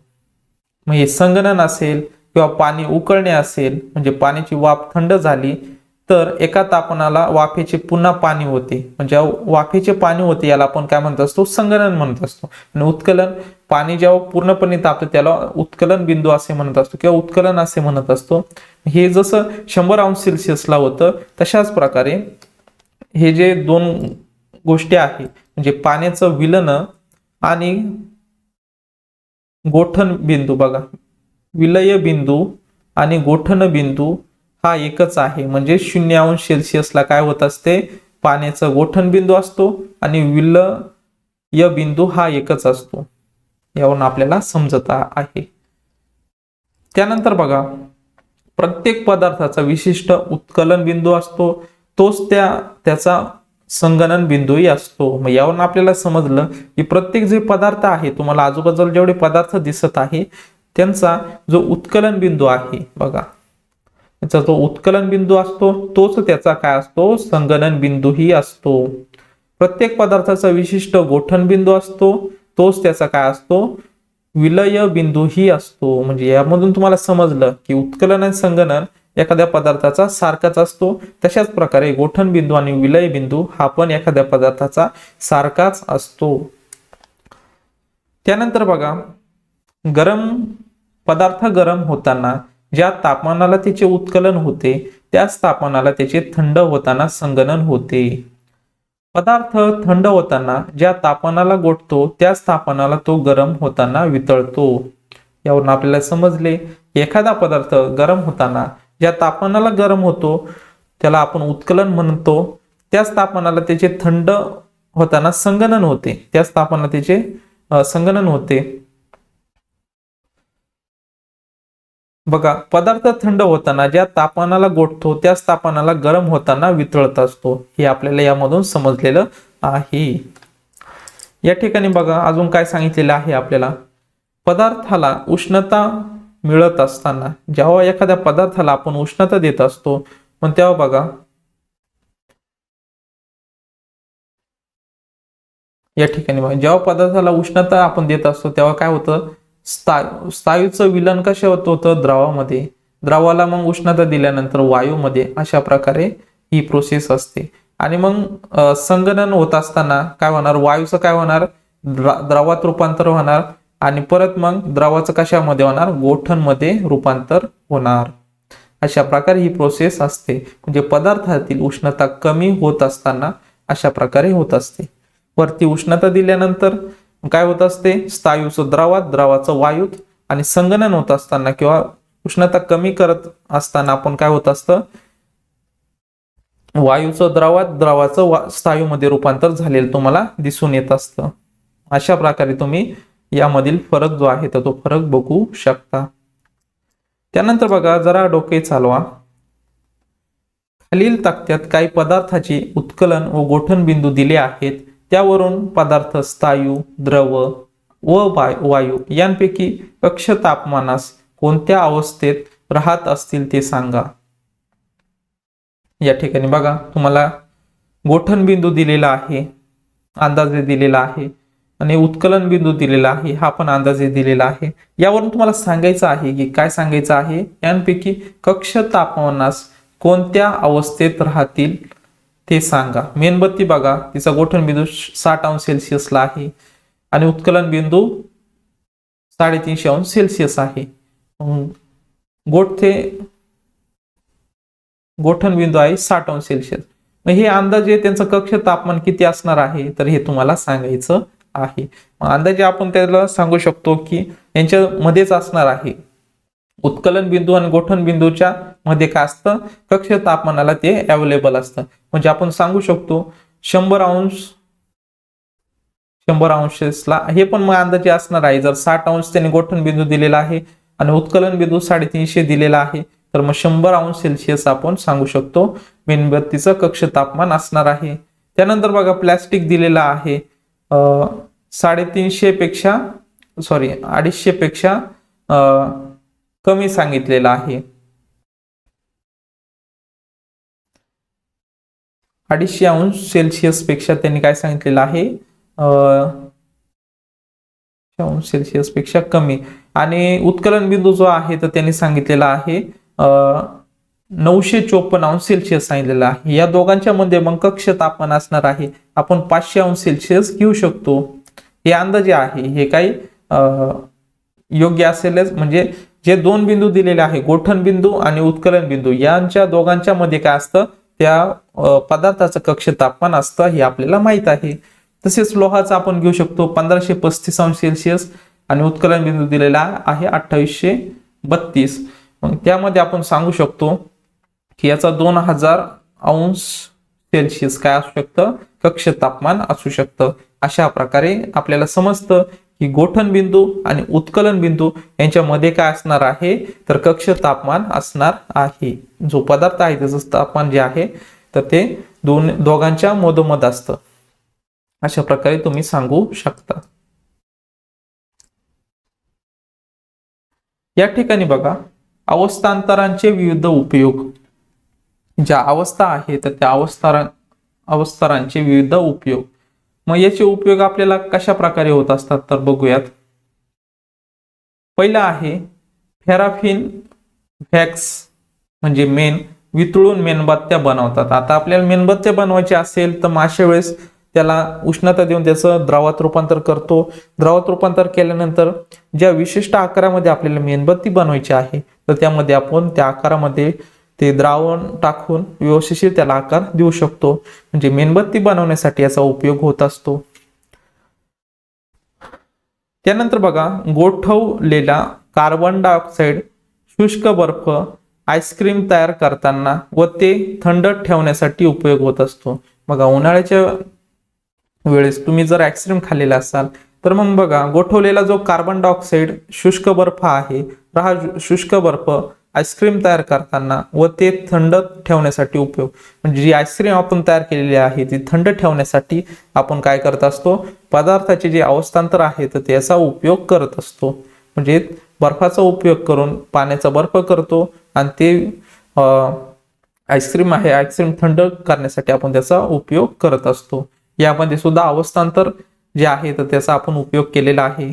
पुढचा उपयोग बघा, द्रवरूप नायट्रोजनचा उपयोग रक्तपेशी व पशूंचे रेत टिकवून ठेवण्यासाठी होतो. बघा, द्रवरूप नायट्रोजनचा जो उपयोग आहे तर त्याचा उपयोग रक्तपेशी व पशूंचे रेत टिकवून ठेवण्यासाठी होत असतो. त्यानंतर बघा, वाळू वितळवून काच बनवली जाते. बघा, जो वाळू आहे, वाळू ज्या वितळवतो आपण, त्याची वाळू वितळून काय होत असते, काच होत असते. त्यानंतर बघा, सोने असेल, चांदी असेल, यांच्यापासून दागिने बनवण्यासाठी हे धातू वितळवले जातात. बघा, सोने चांदी यांसाठी आपण काय करत असतो, बनवण्यासाठी हे धातू जे आहे ते धातू वितळत असतो आणि वितळल्यानंतर आपण दागिने करत असतो. त्यानंतर बघा, अवजारे बनवण्यासाठी लोखंड वितळावे लागते. बघा, जसे अवजार असतील, कोयता, कुऱ्हाड, अजून कोणकोणते जे शेतातले जे वस्तू आहेत, अवजारे आहेत, तर या अवजार बनवण्यासाठी आपण काय करत असतो, लोखंड वितळत असतो व त्यानंतर त्याच्या आकारानुसार आपण त्याला बनवत असतो. म्हणजे यामध्ये आपल्याला समजतं की अवस्थांतर जे आहे ते अवस्थांतर आपण एखाद्या जो पदार्थ आहे त्याचं रूपांतर आपण दुसऱ्या अवस्थेमध्ये करून आपण त्याचा उपयोग कशा प्रकारे करू शकतो, यामध्ये आपल्याला व्यवस्थित समजत आहे. त्यानंतर बघा, करून बघायला लावलेला आहे. एका बशीत थोडी वाळू घ्या, त्यात काही आयोडीनचे खडे घ्या, बशी बर्नरवर बोळ्याने बंद करा. इथे वर राहिले बघा. एका बशीत थोडी वाळू घ्यायची आहे. वाळू घेतल्यानंतर त्यात काही आयोडीनचे खडे टाकायचे आहे. खडे ठेवल्यानंतर मग या ठिकाणी एक बशी घेतली, बशीमध्ये थोडी वाळू घ्यायची आहे. वाळू घेतल्यानंतर त्यात काही आयोडीनचे खडे ठेवायचे आहे. बशी बर्नरवर ठेवा. या ठिकाणी नरसाळे बघा ठेवलेला आहे. किंवा आपण असं सांगू शकतो, हे संपलवनचं उदाहरण आहे. बर्नरवर ठेवा आणि तिच्यावर एका काचेचे नरसाळे उघडे ठेवा. त्यात बघा, वरील तोंड कापसाच्या बोळ्याने बंद करा. अशा प्रकारे जे नरसाळ आहे उघडं ठेवायचं आहे, वरचं टोक जो आहे बोळ्याने बंद करायचं आहे. स्पिरिट दिवा किंवा बर्नर पेटवा. खाली बघा, आपण स्पिरिट दिवा जो आहे तो स्पिरिट दिवा अशा प्रकारे किंवा बर्नर वापरायचा आहे आणि उष्णता द्यायची आहे. आणि आयोडीनला काही वेळ उष्णता द्या. उष्णता मिळाल्याने आयोडीनचे काय होते त्याचे निरीक्षण करा. मग आयोडीनचे काय होणार आहे तर वाफेमध्ये किंवा वायूमध्ये रूपांतर होणार आहे. तर ते आता बघणारच आहोत. त्यालाच आपण काय म्हणत असतो, संप्लवन असे म्हणत असतो. आणि असे का होते तर या ठिकाणी बघा, उष्णता मिळाल्यावर आयोडीनचे स्थायू रूप खडे वितळत नाहीत. बघा, आपण आयोडीनचं हे घेतलेलं आहे. तर अशा वेळेस काय होतं, जे आयोडीनचे खडे आहेत तर ते वितळत नाहीत, तर त्याचे थेट काय होत असते, रूपांतर वायूमध्ये होत असते. म्हणजे स्थायूचे रूपांतर वायूमध्ये होत असते. जेव्हा तुम्ही उष्णता देणार मग अशा वेळेस काय होत असतं, जे स्थायू रूपातील खडे आहेत त्यांचं डायरेक्ट रूपांतर म्हणजे वितळत नाही, ते वितळत नसल्यामुळे त्यांचं रूपांतर डायरेक्ट कशामध्ये होत असतं, वायूमध्ये होत असतं. आयोडीन वायूचे कण नरसाळ्याच्या पृष्ठभागावर आदळले की ते पुन्हा थंड होतात आणि पुन्हा स्थायू रूपात काचेला चिकटून राहतात. या ठिकाणी बघा याच्यामध्ये आपण आयोडीनचे तुकडे घेतलेले आहे, ही वितळत नाही, यांचं डायरेक्ट वायूमध्ये रूपांतर झालेलं दिसतं. आणि या ठिकाणी बघा काचेला इथे चिटकलेले दिसतात व ती वाफ आहे ती कडाला चिटकते आणि ती परत थंड झाली, उष्णता आपण खालीच देत आहे परंतु वरती जे थंड झाल्यानंतर ते परत काचेला चिटकलेले तुम्हाला दिसून येत असतात. प्रयोगशाळेत प्रत्यक्ष प्रयोग केल्यावर दिसणारे आयोडीनचे कण, या ठिकाणी बघा आयोडीनचे कण तुम्हाला दिसत आहे. म्हणजे उष्णता मिळून स्थायू रूप आयोडीनचे द्रव न होता थेट वायू अवस्थेत रूपांतर होते. बघा म्हणजेच उष्णता मिळून एखादा पदार्थ जो स्थायू रूप आहे, म्हणजे आयोडीन जो आहे तो स्थायू रूप आहे, आयोडीनचे द्रव न होता थेट कशामध्ये रूपांतर होते, वायू अवस्थेत रूपांतर होते. स्थायू रूप पदार्थाचे द्रव न होता थेट वायू अवस्थेत रूपांतर होणे या अवस्थांतराला संप्लवन असे म्हणतात. या ठिकाणी बघा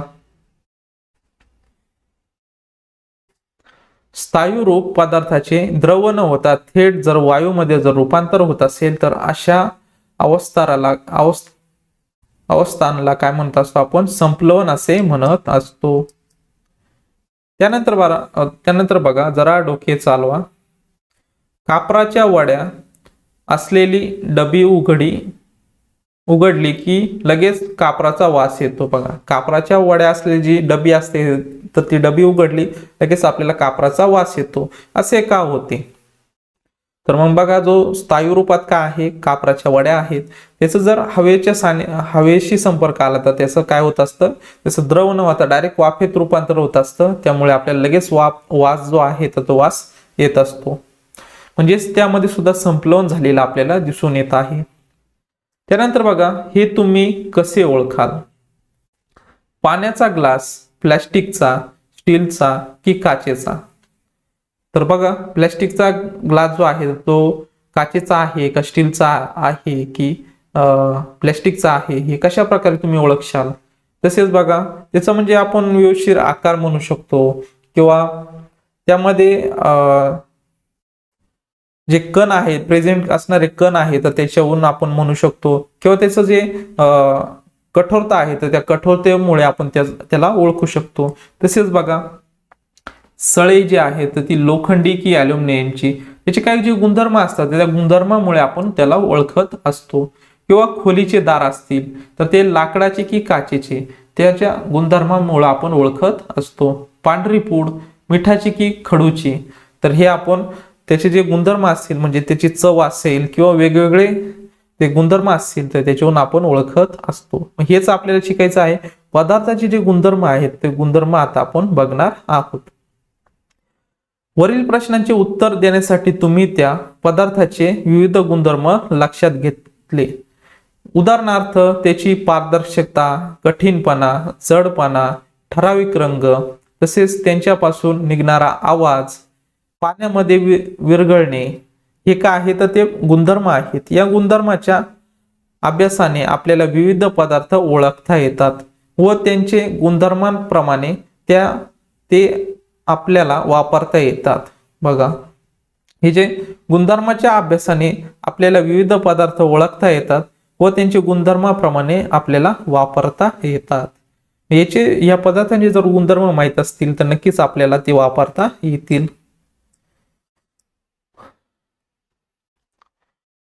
पदार्थाच्या या गुणधर्मांची सविस्तर माहिती आता बघणार आहोत.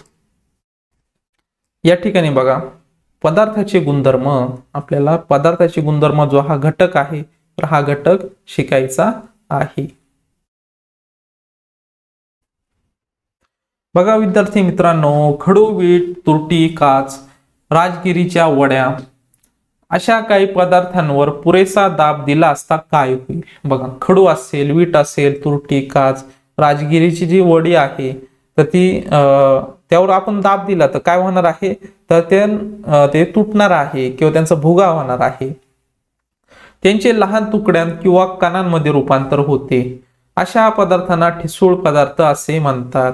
ज्या पदार्थाचे आपण त्याच्यावर जर दाब दिला तर त्या दाब दिल्यानंतर त्या वस्तूचे जर तुकडे किंवा कणांमध्ये रूपांतर होत असेल तर त्याला आपण ठिसूळ पदार्थ असे म्हणत असतो. पदार्थाच्या या गुणधर्माला ठिसूळपणा असे म्हणतात. ठिसूळपणा कशाला म्हणायचं तुम्हाला व्यवस्थित समजलं असणार आहे. म्हणजे हा ठिसूळपणा एक काय आहे, तर पदार्थाचं काय आहे, गुणधर्म आहे. त्यानंतर या ठिकाणी बघा, हा खडू जो आहे तो तुटतो म्हणजे काय होतं, तर त्याचं दुसऱ्या कानांमध्ये किंवा लहान लहान कानांमध्ये जे तुकडे होतात तर त्याला आपण ठिसूळपणा असे म्हणत असतो.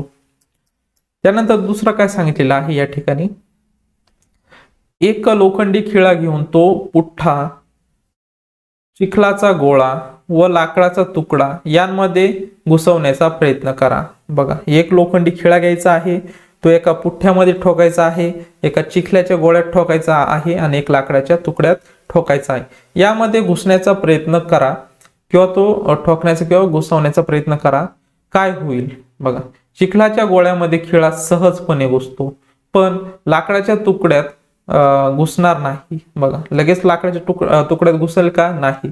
तर तो पुठ्ठ्यात थोड्याफार प्रमाणात घुसेल. जो पुठ्ठा आहे तर त्या पुठ्ठ्यामध्ये तो थोडाफार घुसेल, परंतु लाकडात लगेच घुसेल का? नाही. त्यासाठी आपल्याला हातोडीचा वापर करावा लागेल. असे का झाले? एखादा पदार्थ त्यात घुसणाऱ्या दुसऱ्या पदार्थास किती विरोध करतो त्यावरून त्या पदार्थाचा कठीणपणा समजतो.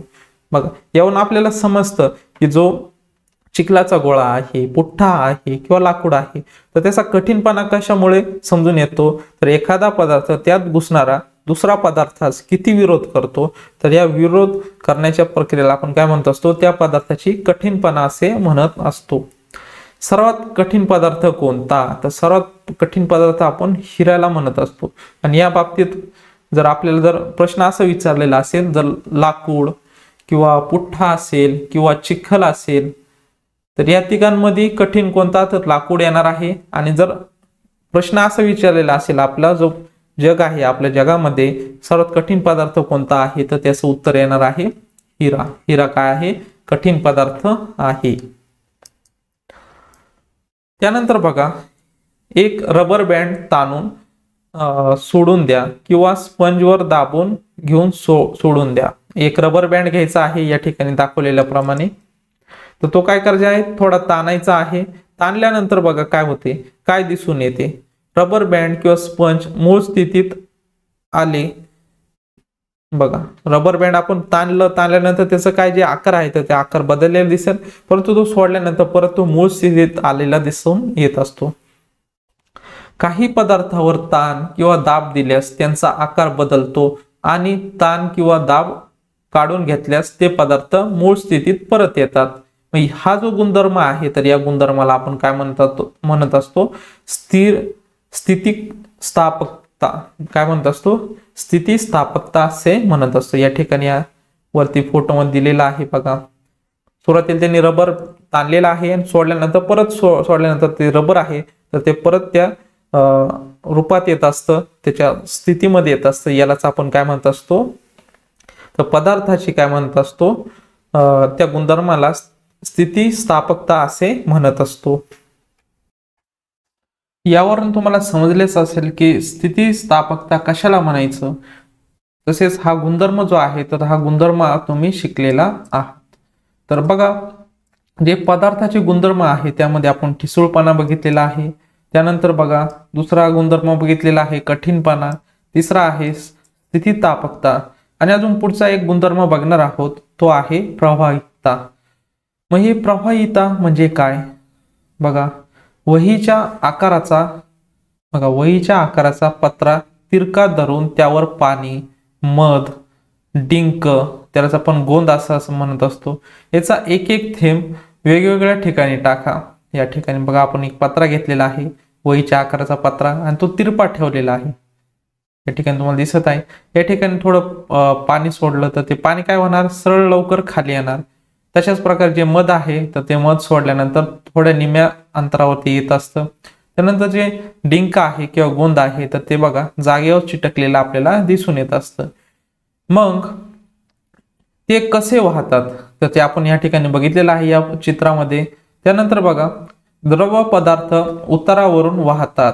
बघा म्हणजे तुम्हाला यातून कळालं की द्रव जे पदार्थ आहेत ते उतारावरून वाहतात. या गुणधर्माला काय म्हणत असतात, प्रवाहिता असे म्हणत असतात. म्हणजे द्रव पदार्थ जे उतारावरून वाहतात यालाच तुम्ही काय म्हणतात, प्रवाहिता असे म्हणतात. एखादा द्रव किती सहजपणे वाहतो यावर त्याची प्रवाहिता ठरते. प्रवाहिता जी पाण्याची आहे तर ती जास्त असणार आहे आणि त्याचप्रमाणे जी गोंदची आहे तर ती प्रवाहिता कमी असणार आहे. म्हणजेच एखादा द्रव किती सहजपणे वाहतो यावरून त्याची प्रवाहिता ठरते. या फोटोमध्ये तुम्हाला समजून येईल पाणी लगेच आपल्याला खाली आले दिसतं, म्हणजे पाण्याची प्रवाहिता जास्त असते, मधाची त्यापेक्षा कमी आणि गोंद आहे तर त्याची सर्वात कमी तुम्हाला यामध्ये दिसून येणार आहे. या ठिकाणी जर पाणी जर सांडलं तर ते लगेच पसरतं, किती सहजपणे ते वाहत असतं, तर त्यालाच आपण काय म्हणत असतो, पाण्याची प्रवाहिता असे म्हणत असतो. तसेच बघा आता पुढील गुणधर्म जो आहे तर तो गुणधर्म शिकणार आहोत, घनता. आता घनता कशाला म्हणायचं बघा, समान आकाराचे एक लाकडी तर एक लोखंडी असे ठोकळे तराजूत तोलते तर लोखंडी ठोकळ्याचे वजन लाकडी ठोकळ्यापेक्षा कसे भरते. समान आकाराच्या बघा समान आकाराचे पण एक लाकडी ठोकळा घ्यायचा आहे आणि एक लोखंडी ठोकळा घ्यायचा आहे. तराजूत असे ठोकळे तराजूत तोलले तर लोखंडी ठोकळ्याचे वजन लाकडी ठोकळ्यापेक्षा कसे भरते. बघा मग असं केलं, दोन ठोकळे घ्यायचे आहे, एक लोखंडाचा आणि एक लाकडाचा. मग अशा वेळेस काय होणार आहे, जो लोखंडाचा आहे तो खाली जाणार आहे त्याचं वजन जास्त असल्यामुळे, आणि त्याच आकाराचा आहे तर लाकडी आहे तर तो वजनाने कमी असणार आहे. समान आकारमानाच्या म्हणजे समान जरी आकारमान असलं, समान आकाराच्या वेगवेगळ्या पदार्थांचे वस्तुमानावरून त्याची घनता ठरते. बघा समान आकारमानाच्या वेगवेगळ्या पदार्थाच्या वस्तुमानावर त्याची काय ठरत असते, घनता. म्हणजे बघा जरी आकार जरी सारखा असला परंतु त्या पदार्थातले जे वस्तुमान आहे तर त्या वस्तुमानावर काय ठरत असते, घनता ठरत असते. हा फरक पदार्थाच्या घनता या गुणधर्मामुळे दिसत असतो. बघा यामध्ये आपण बघितलं की जर उदाहरण घेतलेलं आहे, एक लाकडाचा ठोकळा घेतलेला आहे आणि एक लोखंडाचं घेतलेलं आहे. जरी त्यांचं आकारमान सारखं आहे, आकाराने ते सारखे आहे, परंतु त्यांचं वस्तुमान जे आहे तर ते वस्तुमान काय आहे तर ते वेगळं आहे. मग हे पदार्थाचा गुणधर्म जो आहे तर तो घनता यामध्ये आपल्याला शिकायला भेटतो. म्हणजे समान आकारमानाच्या वेगवेगळ्या पदार्थाच्या वस्तुमानावरून त्याची घनता ठरते. हा फरक पदार्थाच्या घनता या गुणधर्मामुळे दिसतो. समान आकारमानाचे अधिक घनता असलेले पदार्थ जड आणि कमी घनता असलेले पदार्थ हलके असे असतात. बघा समान आकारमानाचे अधिक घनता असलेले पदार्थ, बघा जो लोखंडाचा ठोकळा घेतला आपण तर तो आकारमान जे आहे आकारमान सारखा आहे पण त्याचं वस्तुमान काय आहे, जास्त आहे, म्हणून तो काय असणार, जड असणार. आणि एक दुसरा जो लाकडी ठोकळा आहे त्याचं आकारमान जरी सारखं आहे दोघांचं, परंतु वस्तुमान जे आहे तर ते वस्तुमान हलका आहे म्हणून ते काय होणार, वर जाणार. अशा प्रकारे दोघांचा तुम्ही फरक सांगू शकता. म्हणजे तुम्हाला याच्यातून समजलं की जे आकारमान आहे आकारमानापेक्षा वस्तुमान वेगळं असतं, त्यालाच आपण काय म्हणत असतो, त्या पदार्थाची घनता असे म्हणत असतो. म्हणजे पदार्थाची घनता हे एक आपण गुणधर्म सांगू शकतो. त्यानंतर बघा विद्रावकता. आता पुढील गुणधर्म जो आहे तर तो गुणधर्म शिकूयात. आता विद्रावकता कशाला म्हणायचं बघा, एका ग्लासात पाणी घेऊन त्यात मीठ, बारीक वाळू, साखर टाकून विरघळवण्याचा प्रयत्न करा. बघा एक ग्लास घ्यायचा आहे, एका ग्लासात पाणी घ्यायचं आहे, त्यामध्ये मीठ मिसळा, त्यानंतर बारीक वाळू आणि साखर टाकून विरघळवण्याचा प्रयत्न करा. वेगवेगळे ग्लास घ्यायचे आहे, एका ग्लासामध्ये केरोसिन टाका, लगेच त्यामध्ये विरघळते का बघा. आपल्याला केरोसिन सांगितलं, एका ग्लासात पाणी घेऊन त्यात मीठ, बारीक वाळू, साखर टाकून विरघळण्याचा प्रयत्न करा. एक ग्लास घ्यायचा आहे, यामध्ये तुम्ही जर मीठ टाकलं, मीठ विरघळण्यास थोडा वेळ लागतो, त्यापेक्षा जास्त वेळ साखरेला लागणार आहे. त्यानंतर बारीक वाळू तर त्यामध्ये मिक्सच होणार नाही. त्यानंतर मीठ जे आहे ते आपण बघितलेलं. हीच कृती पाण्याऐवजी रॉकेल वापरून करा. तशाच प्रकारची जी कृती आहे तर ती रॉकेल मध्ये करायची. रॉकेल घ्यायचा आहे एका ग्लासामध्ये, त्यामध्ये मीठ टाका, मिसळतं का नाही बघा. त्यानंतर साखर टाकून बघा, साखर मिसळते का नाही. आणि त्यानंतर बारीक वाळू टाका, मिसळते का नाही, याची तुम्हाला कृती करायची आहे. तुम्हाला काय दिसते बघा, यामध्ये बघा काही स्थायू पदार्थ एखाद्या द्रावात विरघळतात. बघा, काही जे स्थायू पदार्थ आहे तर ते द्रावामध्ये विरघळतात.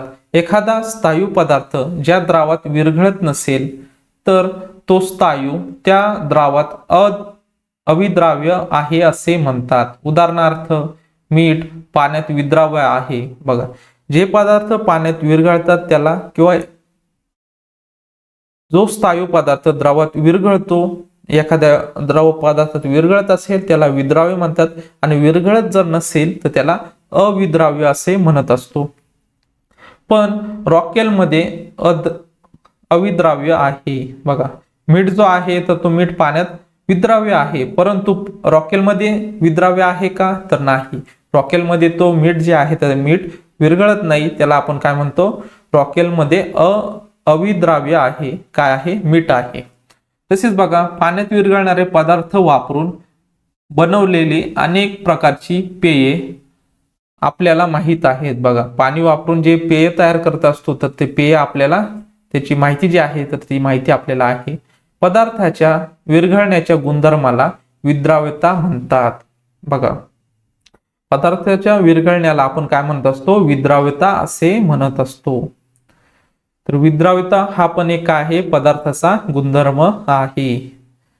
त्यानंतर बघा, यामध्ये तुम्हाला दिसेल जे पाणी आहे, पाण्यामध्ये मीठ जे आहे तर ते विरघळलं आहे. मग या परिस्थितीत बघा, आपण काय म्हणू शकतो, मीठ जे आहे तर मीठ काय आहे, विद्राव्य आहे. आणि रॉकेलमध्ये बघा, मीठ टाकलं, मीठ काय आहे, अविद्राव्य आहे. विरघळलं का, नाही, म्हणून काय म्हणणार, अविद्राव्य असे म्हणणार. ज्या पदार्थातून, या ठिकाणी बघा, ज्या पदार्थातून पाहिले असता, बघा, ज्या पदार्थातून पाहिले असता पलीकडील वस्तू दिसते त्या पदार्थाला पारदर्शक पदार्थ म्हणतात. बघा, एखादा जर तुम्ही वस्तू घेतलं, समजा आपण कागद घेतला, कागदातून जर त्या पलीकडची वस्तू दिसत असेल तर त्याला आपण काय म्हणतो, पारदर्शक पदार्थ. परंतु कागदातून एवढं दिसतं का, नाही. जर काचीचं जर काच घेतली तर काचेमधून तुम्हाला बघा पलीकडची जी जर गोष्ट दिसत असेल तर नक्कीच तुम्ही त्याला काय म्हणणार, पारदर्शक पदार्थ म्हणणार. पदार्थाच्या या गुणधर्माला आपण पारदर्शकता असे म्हणतो. उदाहरणार्थ, काच असेल, काही प्रकारचे जे प्लॅस्टिक्स आहेत, प्लॅस्टिकचे जे चष्मे असतात, त्यामधून आपल्याला पलीकडचं म्हणजे त्या काचेच्या पलीकडचं दिसतं, म्हणजेच आपण याला काय म्हणणार, पारदर्शकता असे म्हणणार. तसेच बघा, स्वच्छ पाणी असेल, हवा असेल, हे काय आहे, पारदर्शक पदार्थ आहेत. मग पदार्थाचा गुणधर्म जो आहे तर तो पारदर्शकता हा पण एक काय आहे, गुणधर्म आहे. या फोटोमध्ये बघा, पारदर्शकतेचं एक उदाहरण दिलेलं आहे. या काचीच्या बाहेर बघा एक चंद्र आहे, तर हा चंद्र या मुलीला दिसत आहे. तसेच इथे मांजर आहे, तिला पण काय दिसत आहे, या काचीच्या बाहेर एक चंद्र आहे. तर हे कशामुळे शक्य झालेलं आहे, पारदर्शकता या गुणधर्मामुळे. तर अशा प्रकारे हे जे गुणधर्म आहेत ते गुणधर्म आपण बघितलेला आहे. परत एकदा त्यांच्या आपण बघूयात कोणकोणते आहेत. पदार्थाचे गुणधर्म बघा, एक ठिसूळपणा आहे, त्यानंतर दुसरा आहे कठीणपणा, अजून कोणता आहे स्थितिस्थापकता, त्यानंतर बघा प्रवाहितता, घनता, त्यानंतर बघा विद्राव्यता, त्यानंतर पारदर्शकता. हे काय आहे तर हे पदार्थाचे गुणधर्म आहेत. चित्र क्रमांक 5.14 या ठिकाणी दिलेला आहे. दाखवलेल्या वस्तू कोणत्या पदार्थाच्या बनवलेल्या आहेत. त्या वस्तू दिलेल्या आहेत तर त्या कोणत्या पदार्थाच्या बनवलेल्या आहे हे तुम्ही लगेच सांगू शकता. हे कशाच्या बनवलेल्या आहे? सोनं वापरून हे पदार्थ बनवलेले आहे तुम्ही सांगू शकता. या पदार्थाच्या गटाला काय म्हणतात? बघा, तसेच दुसरा जो पदार्थ आहे याला तुम्ही काय म्हणशाल? तर हा जो आहे तर याला हे जे धातू आहेत या धातूंचे बनलेले पदार्थ आहेत असं तुम्ही म्हणू शकता. मग बघा, तांबे असेल, सोने असेल, लोह असेल, ॲल्युमिनियम असेल, या अशा पदार्थांना धातू म्हणतात.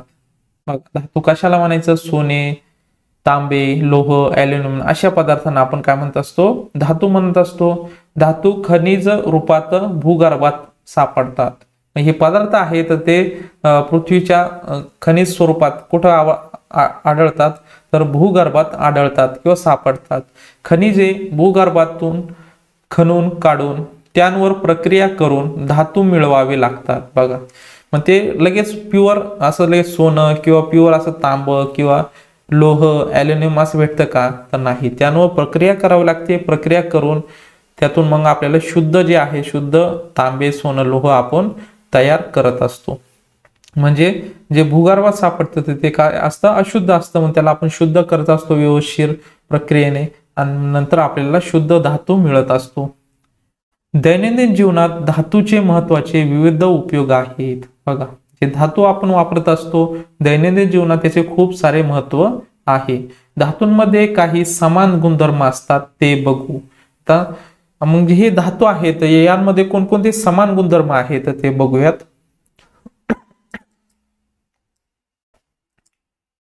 धातूचे गुणधर्म बघा या ठिकाणी. आता धातूचे कोणकोणते गुणधर्म आहेत? बघा, एका तांब्याच्या किंवा ॲल्युमिनियमच्या तारेचा तुकडा किंवा लहान खिळा घ्या, त्यावर हातोडीने मारत राहा, काय दिसते? बघा, जेव्हा एक तांब्याचा किंवा ॲल्युमिनियमच्या तारेचा तुकडा घ्यायचा आहे, तुकडा किंवा लहान खिळा घ्या. जर तुम्हाला तुकडा नाही भेटला तांब्याचा किंवा ॲल्युमिनियमचा तर लहान खिळा घ्या, त्यावर हातोडीने जर तुम्ही मारले तर काय दिसते? तर या चित्रामध्ये दाखवलेलं आहे बघा, वर्धनीयता. यामध्ये तुम्हाला दिसेल की बघा, त्यावर हातोडीने मारत राहा, काय दिसते? हातोडीने त्यावर मारत राहिले की काही वेळानंतर तार चपटी होते. जर तार घेतली तर तार चपटी होणार, म्हणजेच तिचा पत्रा होतो. म्हणजेच काय होतं? तिचा पत्रा होतो. धातूंचे असेच ठोकून ठोकून पत्रे तयार करता येतात. या गुणधर्माला वर्धनीयता असे म्हणतात. म्हणजेच बघा, त्या खिळा आपण ठोकून ठोकून ठोकून काय करू शकतो? तो असा सपाट करू शकतो किंवा वेळेनंतर जे किंवा तार घ्यायची, तार काय आहे? लवकर होणार आहे बघा, पातळ. तर तिला ठोकल्यानंतर काय होणार? ती अशी चपटी होणार. म्हणजेच काय होणार? तिचा आपण पत्रा तयार करू शकतो. म्हणजे एखाद्या धातूचा जर पत्रा होत असेल तर त्याला आपण म्हणत असतो त्या धातूमध्ये वर्धनीयता आहे असे म्हणत असतो. म्हणजे धातूचे जे गुणधर्म आहेत, म्हणजे ज्या धातू आपण ठोकल्यानंतर तो त्याचा पत्रा आपण बनवू शकतो, अशांना आपण काय म्हणत असतो? वर्धनीयता असे म्हणत असतो. म्हणजे धातूचा एक गुणधर्म आहे वर्धनीयता. अजून पुढचे गुणधर्म बघूयात. धातूचे गुणधर्म कोणकोणते? जसं पत्रा बनवता येतो त्याला वर्धनीयता म्हणतो, तशाच प्रकारे आपण तन्यता कशाला म्हणायचं? हा धातूचा दुसरा गुणधर्म आहे, तर तो आता बघूयात. लोहाराच्या दुकानात गरम झालेले लोखंड ठोकून ठोकून बारीक केले जाते. बघा, लोहार जो आहे तर त्याच्या दुकानात गरम झालेले जे लोखंड आहे ते लोखंड ठोकून ठोकून बारीक केले जाते. त्याचे निरीक्षण करा. घनाने घाव घालून ते लांब होते. बघा, त्याला घाव घालून घालून ते काय होते? लांब होते. म्हणजेच लोखंडाची सळई सतत फिरवत तिच्यावर घनाचे घाव घातल्याने ती लांब होते. एखादी सळई घेतली, ती गरम केली आणि तिच्यावर घाव घातले तर ती काय होणार? अशी लांब होणार. म्हणजेच आपण असं सांगू शकतो ती खेचून तार काढता येते. म्हणजे त्याच्यातून आपण अशी लांब लांब करून करून एक प्रकारे त्याच्यातून तार आपण काढू शकतो. म्हणजे धातूंना खेचून त्यांच्या तारा करता येतात. त्याला धातूची तन्यता म्हणतात. बघा, धातूचा हा दुसरा गुणधर्म आहे. जे धातू आहे तर त्यांना खेचून खेचून आपण त्याची तार तयार करू शकतो. त्यामध्ये मग चांदी असेल, सोने असेल, तांबे असेल, प्लॅटिनियम आहे, या धातूंच्या तारा काढल्या जातात. हे जे आहे तर ते काय आहे, धातूंचे गुणधर्माचं एक प्रकार आहे. तन्यता जी आहे तर ते धातूचा एक गुणधर्म आहे. या ठिकाणी बघा, आपल्या ज्या वायरी असतात बघा, बल्ब लावलेला असतात त्याला ज्या वायरी वापरलेल्या असतात किंवा जे चार्जिंग पॉइंट्स असतील त्यामध्ये ज्या तारा वापरलेल्या असतात, तांब्याच्या असतात, तर त्यामध्ये बघा आपण त्याची तार काढू शकतो, म्हणजेच त्यामध्ये तन्यता आहे असे आपण म्हणत असतो. बघा, सांगा पाहू, भिंतीवर लावलेले विजेचे बोर्ड लाकडी किंवा प्लॅस्टिकचे का असतात? बघा, भिंतीवर लावलेले जे विजेचे बोर्ड आहे तर ते लाकडी किंवा प्लॅस्टिकचे का असतात? तर बघा, आपण धातूंमधून वीज जेव्हा वाहते, सर्व धातू विजेचे कमी अधिक प्रमाणात वाहक असतात, परंतु या गुणधर्माला आपण काय म्हणत असतो? विद्युत वाहकता असे म्हणत असतो. भिंतीवर लावलेले जे विजेचे बोर्ड आहे तर त्याला लाकडी किंवा प्लॅस्टिकचे लावत असतो, कारण त्यामधून वीज वाहून गेली जात नाही, म्हणून त्यासाठी आपण काय करत असतो? प्लॅस्टिकचे किंवा लाकडाचे बोर्ड वापरत असतो. त्याचीच आता माहिती घेऊयात. तसेच दुसरा प्रश्न आपल्याला काय विचारलेला आहे, कुकरची मूठ प्लॅस्टिकची का असते? बघा, त्या दोन्ही प्रश्नांचा आता अभ्यास बघूयात. धातूंमध्ये वीज वाहते, सर्व धातू विजेचे कमी अधिक का होईना काय असतात? वाहक असतात. या गुणधर्माला आपण काय म्हणत असतो? विद्युत वाहकता. म्हणजे आपल्याला असं समजतं की धातूंमधून काय आपण करत असतो? विद्युत वाहून नेत असतो, म्हणजे त्याला धातूचे गुणधर्म असे म्हणू शकतो. विद्युत वाहकता हे काय आहे? धातूचे गुणधर्म आहे. मग बघा, धातूच्या तुकड्याला एका ठिकाणी उष्णता दिली तरी काही वेळात तो पूर्ण तुकडा गरम होतो. बघा, एखाद्या ठिकाणी जर तुम्ही उष्णता दिली तर जो धातू असेल, धातूचा वस्तू असेल, तर ती एका ठिकाणाहून दुसऱ्या ठिकाणी उष्णता वाहून नेत असते, म्हणजेच धातू उष्णतेचे वहन करतात. बघा, धातू जे आहे तर ते काय करत असतात? तर वीज जी आहे तर वीज वाहून नेत असतात आणि गरम पण होत असतात, म्हणजे उष्णताचे सुद्धा वहन करत असतात. यालाच आपण काय म्हणत असतो? उष्णता वाहक असे म्हणत असतो. काय म्हणत असतो? उष्णता वाहक असे म्हणत असतो. धातूंना विशिष्ट चकाकी असते, प्रत्येक धातूच्या विशिष्ट असा रंग असतो, त्यावरून तो ओळखला जातो.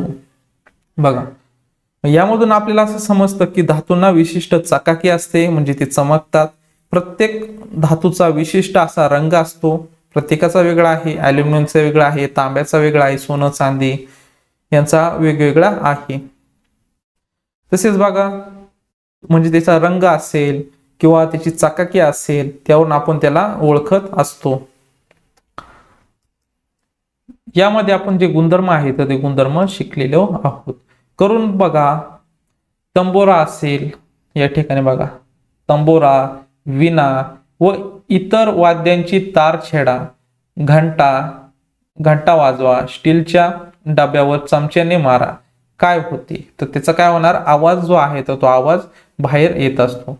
जेव्हा तुम्ही विणेची तार छेडतात किंवा इतर वाद्यांचा तारा छेडतात किंवा घंटा वाजवतात, स्टीलच्या डब्यावर चमच्याने मारतात, तर अशा वेळेस त्याच्यातून एक नाद येतो, म्हणजे आवाज बाहेर आलेला तुम्हाला दिसून येत असतो किंवा तुम्हाला ऐकायला भेटत असतो. तर बघा, लाकडी टेबल, दगडी फरशी यांवर काठीने मारा, दोन्ही आवाजांतील फरक लक्षात घ्या. बघा, म्हणजेच आता जे लाकड आहे तर त्यावर जर तुम्ही काठीने मारलं तर एवढा आवाज नाही येणार, म्हणजे आवाज असा कठोर नाही येणार. परंतु तसेच दगडी फरशीवर तुम्ही काठीने मारलं तेवढा आवाज नाही येत. परंतु तंबोराची तार जरी छेडली, इतर वाद्यांच्या तारा छेडल्या किंवा घंटा वाजवली, स्टीलच्या डब्यावर मारली, तर अशा वेळेस असा नाद झालेला दिसून येतो, म्हणजेच धातूचा आवाज झाला तर तो खणखणीत असतो. परंतु अधातू जे आहे ते लाकडी टेबल आहे, दगडी फरशी आहे, यांचा नाद होतो का? तर नाही. म्हणजे आपण असं सांगू शकतो, धातूंचा आवाज झाला तर तो खणखणीत असतो, त्याला काय म्हणत असतो आपण? नादमयता असे म्हणत असतो. काय म्हणत असतो? नादमयता असे म्हणत असतो. या ठिकाणी धातूचे उपयोग दिलेले आहे. बघा, धातूचा आपण वापर इथे सोने म्हणून हातात बांगड्या किंवा ते कड म्हणत असतो तर ते घालत असतो.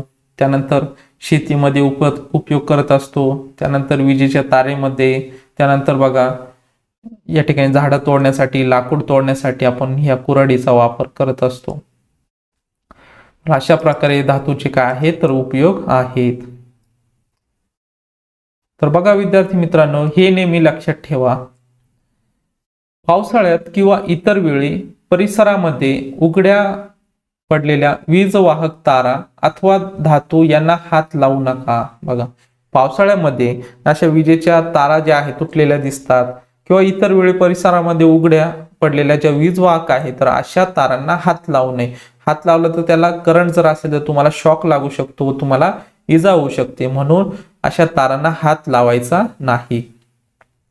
त्यानंतर अजून काय सांगितलेलं आहे, घरामधील विजेच्या दिव्यांची अथवा विविध उपकरणांची बटणे आवश्यकता नसेल तेव्हा बंद करा. बघा जेव्हा घरात कारण नसताना जर वीज म्हणजे विजेचे बल्ब चालू असतील किंवा दिवे चालू असतील तर अशा वेळेस त्याचे बटणं जे आहेत ते बटणं बंद करायचे आहे. म्हणजे उपयोग म्हणजे गरज असेल तेव्हाच वापरा, गरज नसेल तर आपण बंद केली पाहिजे.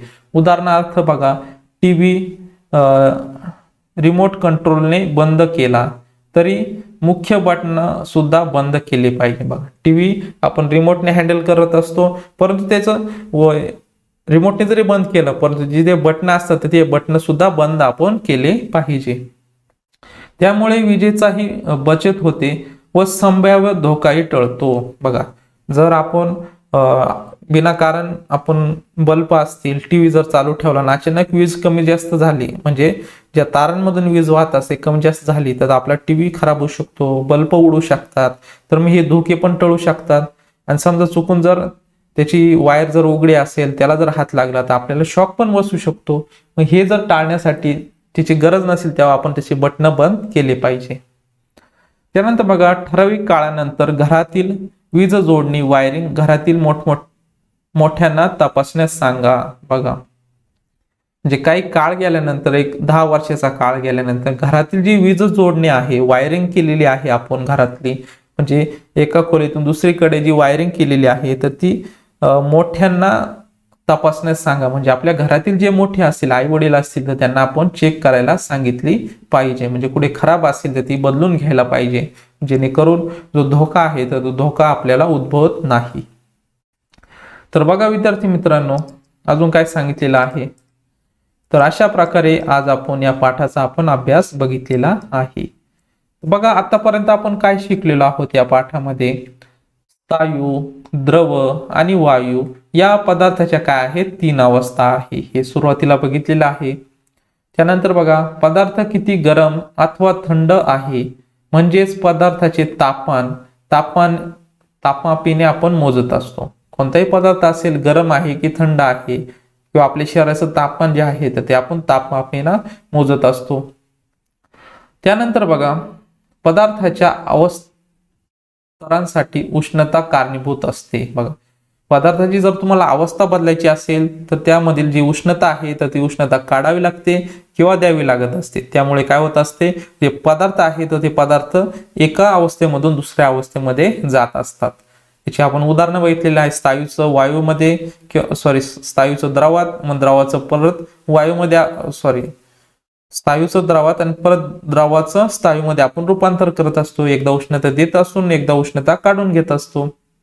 तर हे पण आपण शिकलेलो आहोत. त्यानंतर बघा घनता कशाला म्हणायचं, कठीणपणा, ठिसूळपणा, प्रवाहिकता, विद्राव्यता, पारदर्शकता, स्थितिस्थापकता हे पदार्थाचे काय आहेत गुणधर्म आहेत. बघा पदार्थाचे गुणधर्म कोणकोणते आहेत तर हे आपण बघितलेलं आहे. त्यानंतर बघा धातू हा पदार्थाचा एक वेगळा गट आहे. बघा पदार्थाचा वेगळा एक गट कोणता आहे, धातू आहे. धातूंचे जे गुणधर्म आहेत, मग धातू कशा प्रकारे ओळखला पाहिजे त्यासाठी बघा धातूला वर्धनीयता असते, तन्यता असते, उष्णता वाहकता असते, त्यामधून विद्युत वाहून येत असतो, नादमयता असतो, तसेच विशिष्ट रंग व चकाकी असते. हे जे गुणधर्म आहे तर हे गुणधर्म धातूमध्ये दिसत असतात. त्यानंतर बघा चौफेर काय आहे तर ते बघूयात.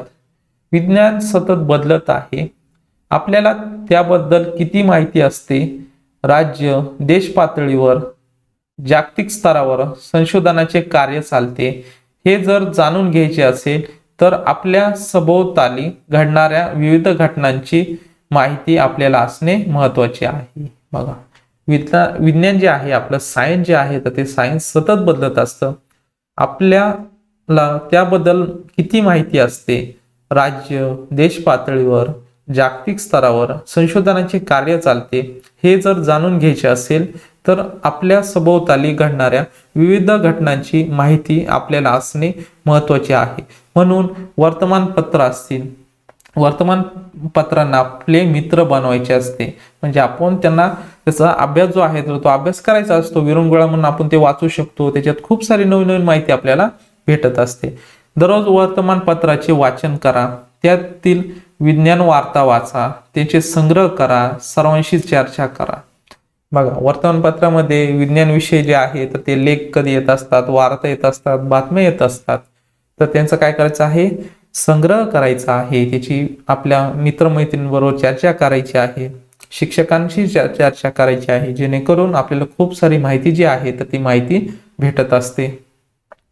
या ठिकाणी काही कात्रणं दिलेले आहे. यामध्ये राष्ट्रीय विज्ञान दिनाविषयी, कधी संपणार विज्ञानाबद्दल काय अनास्था, तसेच बघा dear gravity we hear you now, असे जे काही लेख आहेत, वार्ता आहे, तर हे तुम्हाला वर्तमानपत्रामध्ये बघायला भेटतात व त्यामधून खूप सारी माहिती जी आहे तर ती माहिती भेटत असते. बघा विद्यार्थी मित्रांनो, आता आपण स्वाध्याय बघणार आहोत. या पाठावरील खालील परिच्छेदांचे काळजीपूर्वक वाचन करा. त्या पदार्थाचा उल्लेख झाला असेल तर कंसात त्याची पुढे स्थायू, द्रव, वायू यांपैकी योग्य पर्याय लिहा. म्हणजे जो परिच्छेद आहे तो वाचायचा आहे आणि त्यापुढे त्याची जी अवस्था आहे, स्थायू आहे की द्रव आहे की वायू आहे, यांपैकी योग्य पर्याय लिहायचा आहे. सूर्यप्रकाश असलेल्या दिवशी पार्कमध्ये रिया आणि गार्गी चेंडू बरोबर खेळत आहे. मग हा चेंडू जो आहे तर तो चेंडू काय आहे, स्थायू आहे. काय आहे, स्थायू आहे. गार्गीला तहान लागली म्हणून रियाने तिच्यासाठी नारळ पाणी आणले. मग नारळ पाणी काय आहे, तर द्रव आहे. काय आहे, द्रव आहे.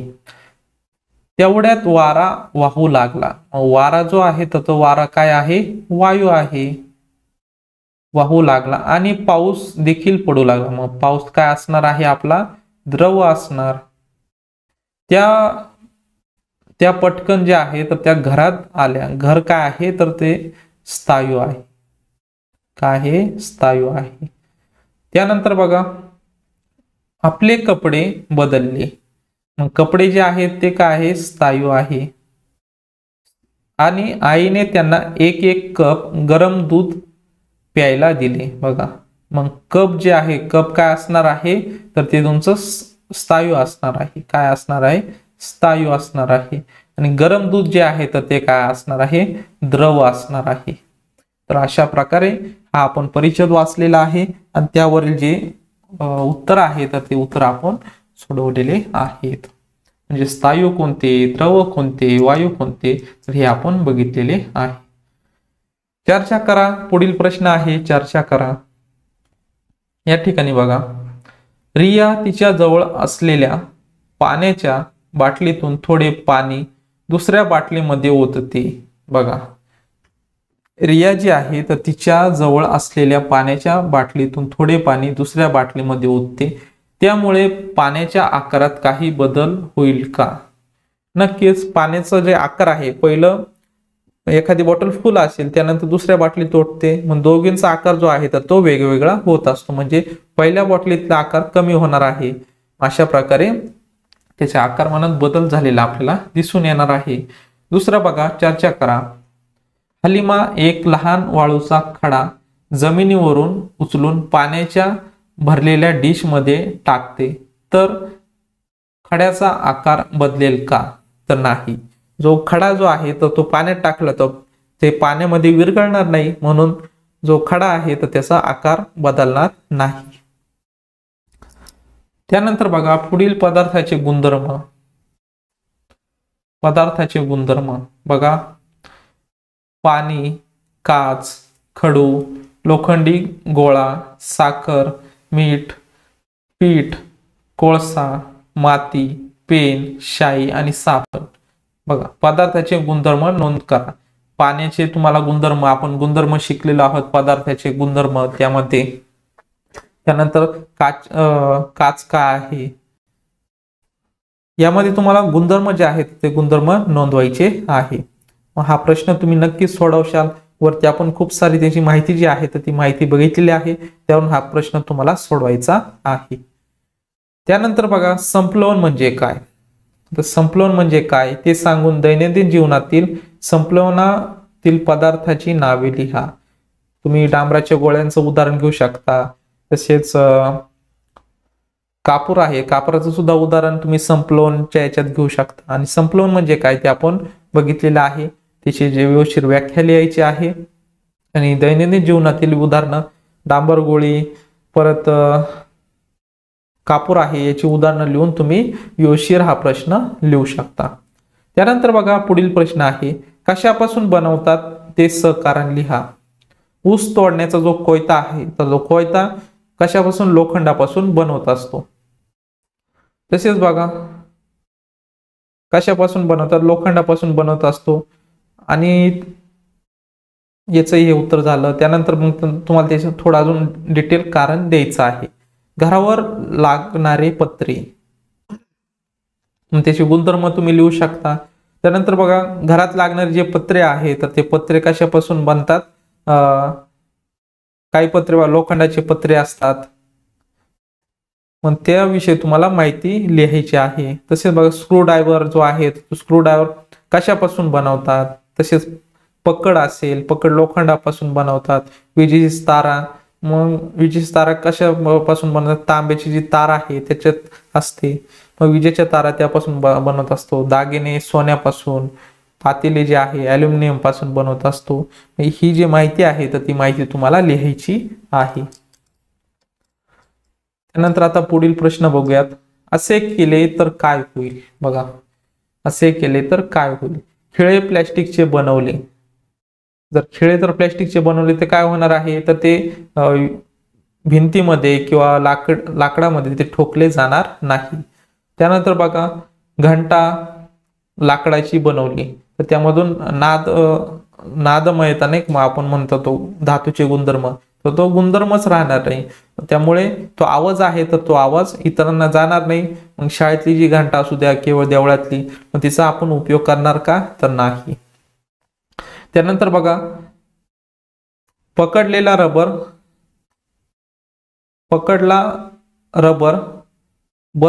बसवले नाही, म्हणजे पकडला रबर बसवले नाही तर काय होईल सांगा बरं. जो पकडला रबर आहे बसवले नाही म्हणजे या ठिकाणी आता लक्ष द्या, जो रबर आहे तर तो बसवेल नाही, म्हणजे तो परत जर गेला नाही त्या रूपात तर काय होईल बघा. तर त्याची जी आपण वर शिकलेलो आहोत या ठिकाणी बघा,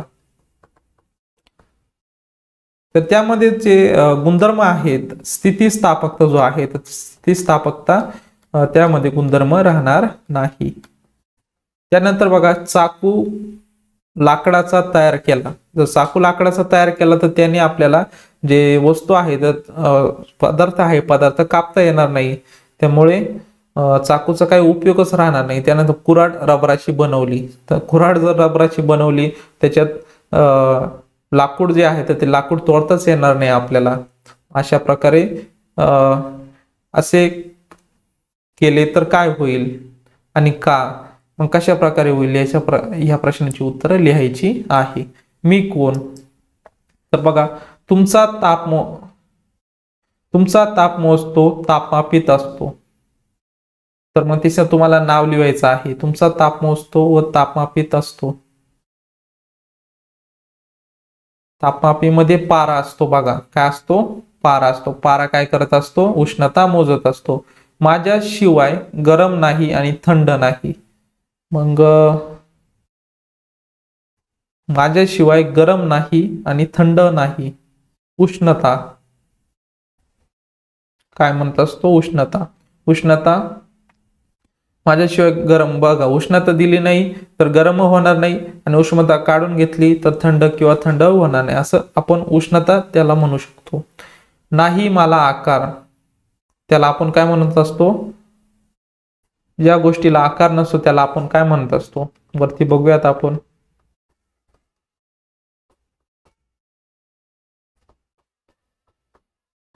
या ठिकाणी आपल्याला समजून येईल. या चार्ट मध्ये बघा आकार नसतो. या ठिकाणी बघा स्थायूला आकार असतो का? असतो. द्रवाला आकार नसतो. तसेच वायूला स्वतःचाच आकार नसतो, म्हणजे स्वतःचा आकार नसतो, म्हणजे द्रव किंवा वायू. या ठिकाणी याचं उत्तर तुम्ही लिहू शकता, द्रव किंवा वायू. नाही मला आकार, द्रव किंवा वायू, आपण याचं उत्तर देऊ शकतो. त्यानंतर बघा पाण्यात विरघळतो, रॉकेलमध्ये विरघळत नाही, काय असणार? मीठ. काय असणार? मीठ. अशा प्रकारे या प्रश्नाचे उत्तर तुम्ही लिहू शकता. त्यानंतर पुढचा प्रश्न आहे, असे का झाले? हिवाळ्यात खोबऱ्याचे तेल घट्ट झाले. मग अशा वेळेस हिवाळ्यामध्ये जे तापमान आहे तापमान कमी असतं, त्यामुळे ते द्रवाचं रूपांतर स्थायूमध्ये झालेलं आपल्याला दिसून येत असतं. त्यानंतर बघा पुढचा प्रश्न काय आहे, प्लेटमध्ये उघड्यावर ठेवलेले रॉकेल नाहीसे झाले. बघा प्लेटमध्ये उघड्यावर ठेवलेले रॉकेल जे आहे तर ते नाहीसे झाले, तर ते काय होणार आहे? डायरेक्ट द्रवाचं रूपांतर वायूत झालेलं आपल्याला दिसून येत असतं. त्याला आपण काय म्हणत असतो? तर ते तुम्हाला लिहायचं आहे. ज्या अवस्थांतर आहे तर त्यामध्ये तुम्हाला याचं उत्तर भेटून जाणार आहे. त्यानंतर बघा पुढचा प्रश्न आहे, एका कोपऱ्यात लावलेल्या अगरबत्तीचा वास दुसऱ्या कोपऱ्यात आला. तर हे कशामुळे? जो वायू आहे तर तो वायू सगळीकडे पसरत असतो, म्हणून जो अगरबत्ती लावली त्याच्यातून जो धूर येतो तर तो काय असतो? वायू असतो. वायू काय होतो? सगळीकडे पसरतो, म्हणून आपल्याला अगरबत्तीचा वास एका कोपऱ्यात लावली तर सगळीकडे येत असतो. त्यानंतर बघा